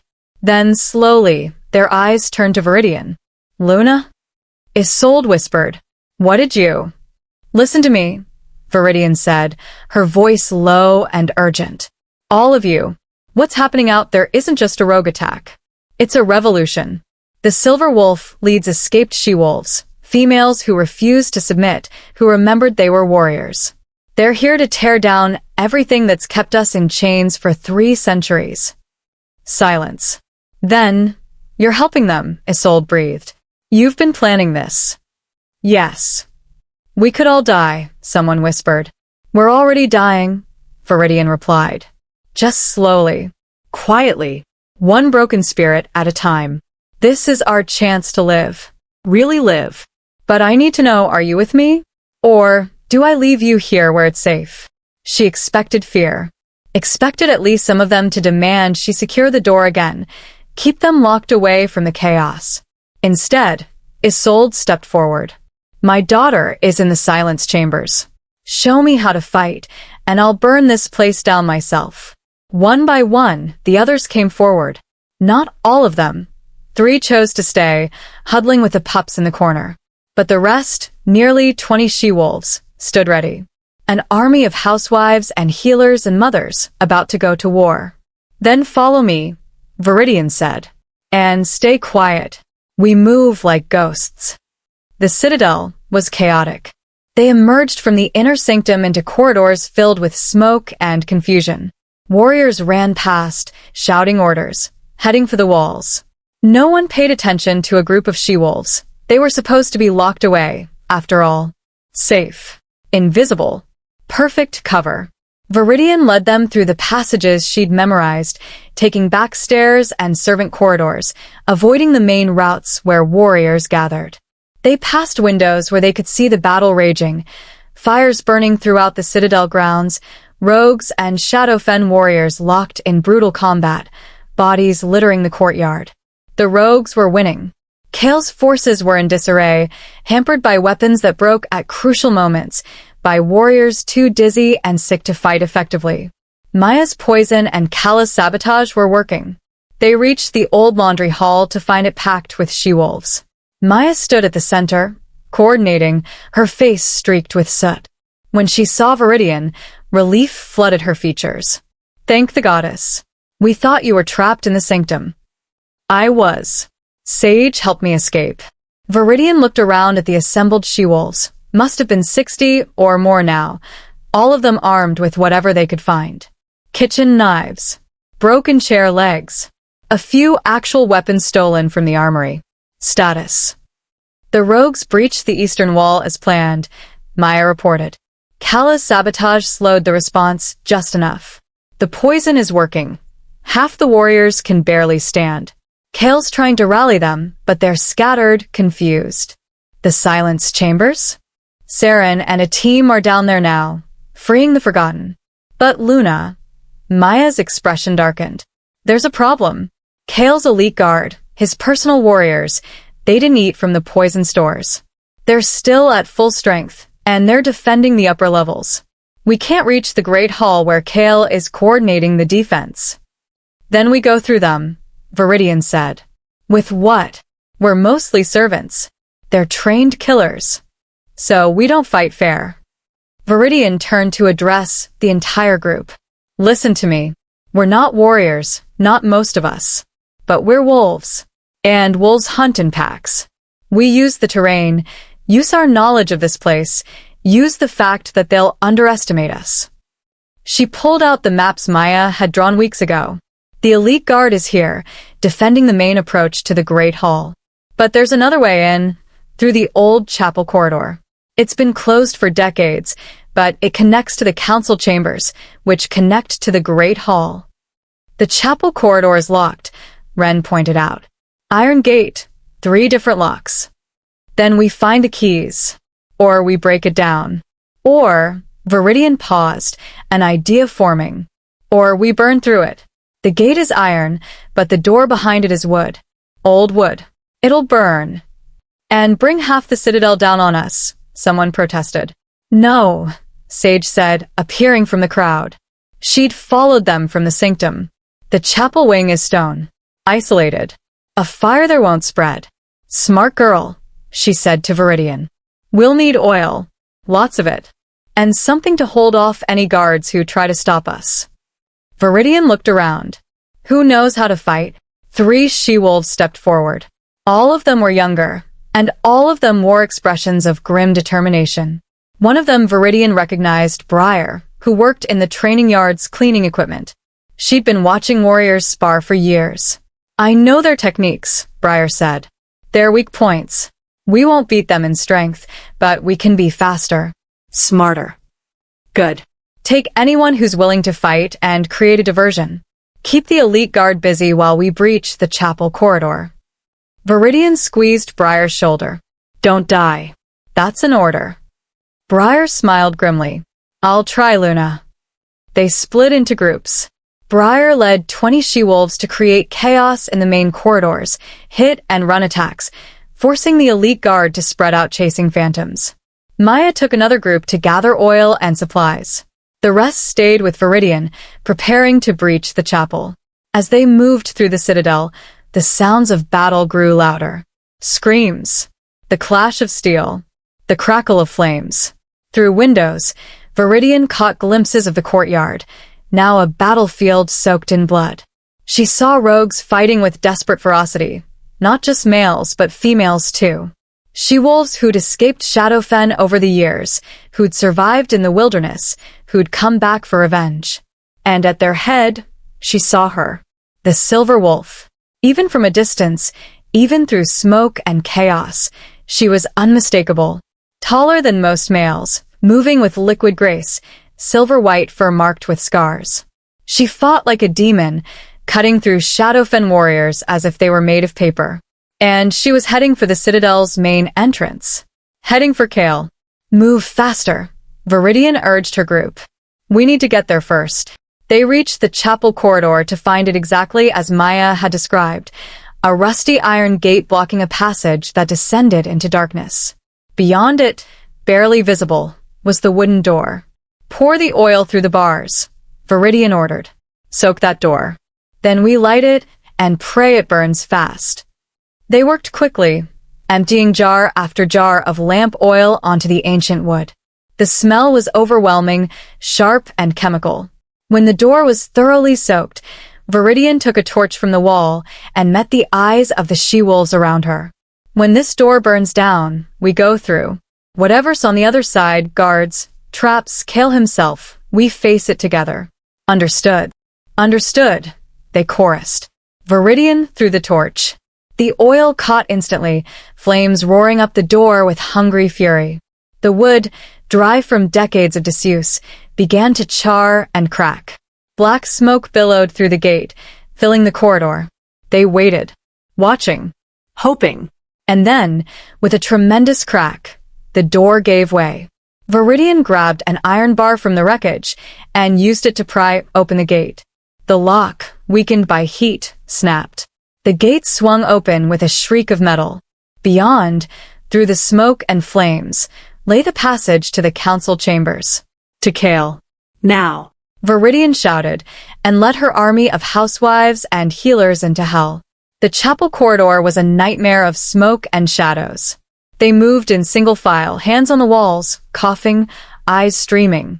The heat was intense, the air barely breathable. But they kept moving. They emerged in the old chapel, a vast space with vaulted ceilings and stained glass windows now dark with soot. On the far side was the door to the council chambers. And standing in front of it were 5 of Kale's elite guards. The warriors turned at the sound of the she-wolves emerging from the smoke. For a moment, everyone froze in mutual shock. Then one of the guards laughed. She-wolves?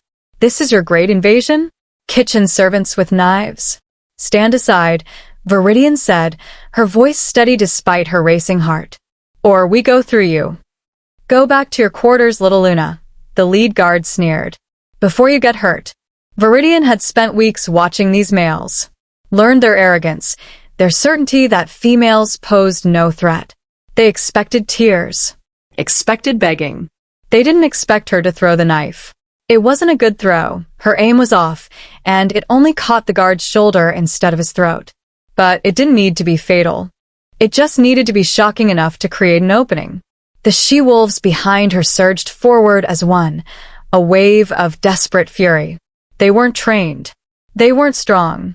But they were many, and they'd spent their entire lives learning to be invisible, to strike from unexpected angles. The elite guards fought back, of course. They were warriors, after all. But they'd never trained for this, for enemies who fought like wolves instead of soldiers, who came from every direction at once, who used teeth and claws as readily as weapons. Viridian grabbed a fallen sword, heavier than she expected, but manageable, and threw herself into the chaos. She'd trained with blades in the north, though never for real combat. Her technique was sloppy, desperate, but fury made up for what skill she lacked. Around her, she-wolves fell. Isolde went down with a guard's blade in her side. A young servant named Phoebe took a blow to the head and didn't get up. The cost was terrible, but so was their rage. Ren, ancient and supposedly frail, drove a kitchen knife into a guard's leg and held on as he tried to shake her off, giving others the opening to bring him down. Sage, the healer, had somehow procured a club and was using it with terrifying efficiency, targeting joints and nerve clusters with a physician's precision. They were magnificent. They were dying. They were winning. The last guard fell with 3 she-wolves on his back, and suddenly the way to the council chambers was clear. Viridian stood amid the carnage, breathing hard, covered in blood. Some hers, some not. Of the 20 she-wolves who'd come through the chapel corridor, only 12 still stood. But they stood. Can you keep going? Viridian asked them. They nodded. Every one of them, though several could barely stand. Then let's finish this. Viridian pushed through the door to the council chambers and found herself face to face with Vance. Kale's beta stood in the center of the room, sword drawn, his scarred face unreadable. Behind him was the door to the Great Hall. To Kale. Luna, Vance said quietly. Don't do this. Get out of my way, Vance. I can't. His grip tightened on his sword. My loyalty is to the Alpha. Even if... He trailed off, shaking his head. Even if my heart tells me you're right. Viridian raised her sword. She was exhausted, wounded, barely able to hold the weapon. Vance was fresh, trained, and deadly. She was going to die here. Then I'm sorry, she said. Vance's expression twisted with something like anguish. So am I. He raised his sword. And then, from behind him, the door to the great hall burst open. The silver wolf stood in the doorway, her silver white fur matted with blood, her eyes burning with 3 centuries of rage. She looked at Vance, then at Viridian. And she smiled. Stand aside, Beta, the silver wolf said, her voice like gravel and honey. Or die with your alpha. Your choice. Vance looked between them, at the legendary rogue leader, at the Luna who'd started a revolution, at the door behind him that led to his alpha. Then, slowly, he lowered his sword. "Forgive me, Kale," he whispered. And he stepped aside. The silver wolf nodded to Viridian. "After you, Luna. I believe you've earned the right." Viridian moved forward on shaking legs, her remaining she-wolves behind her, and pushed through the door to the great hall. Kale stood at the center of the room alone. His armor was dented, his face bleeding, but he still held his sword with steady hands. Around him lay the bodies of rogues who'd tried to reach him and failed. He looked at Viridian, and something like surprise crossed his face. "You," he said. "You did this." "I did." Why? "I gave you everything. Protection. Power. A place at my side." "You gave me chains," Viridian replied, "and called them gifts." Behind her, the silver wolf entered, flanked by a dozen battle-worn rogues. They fanned out, surrounding Kale. He looked at them, at the blood-soaked she-wolves and rebels, and laughed. It was a bitter, broken sound. "So this is how it ends. Not to a rival alpha, not to a stronger male, but to females who couldn't accept their place." "No," the silver wolf said, moving to stand beside Viridian. "This is how it begins." She pulled back her hood, revealing her face for the first time. And Viridian's breath caught, because the silver wolf was young. Couldn't be more than 30. Her face bore scars, yes, but beneath them was a familiar bone structure. The same eyes. The same proud nose. Maya's daughter. The third Luna. The one they said had died from her wounds. "Hello, Kale," she said softly. "Remember me? Your mate? The one you tried to break."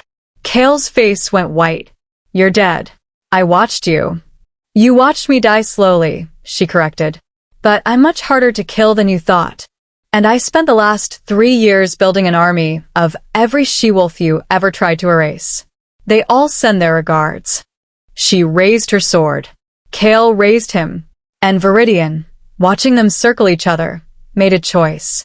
She stepped between them. "No," she said to the silver wolf. "Not like this." The silver wolf frowned. "Luna. My name is Viridian. And if we kill him like this, execute him in combat, we're no better than he is.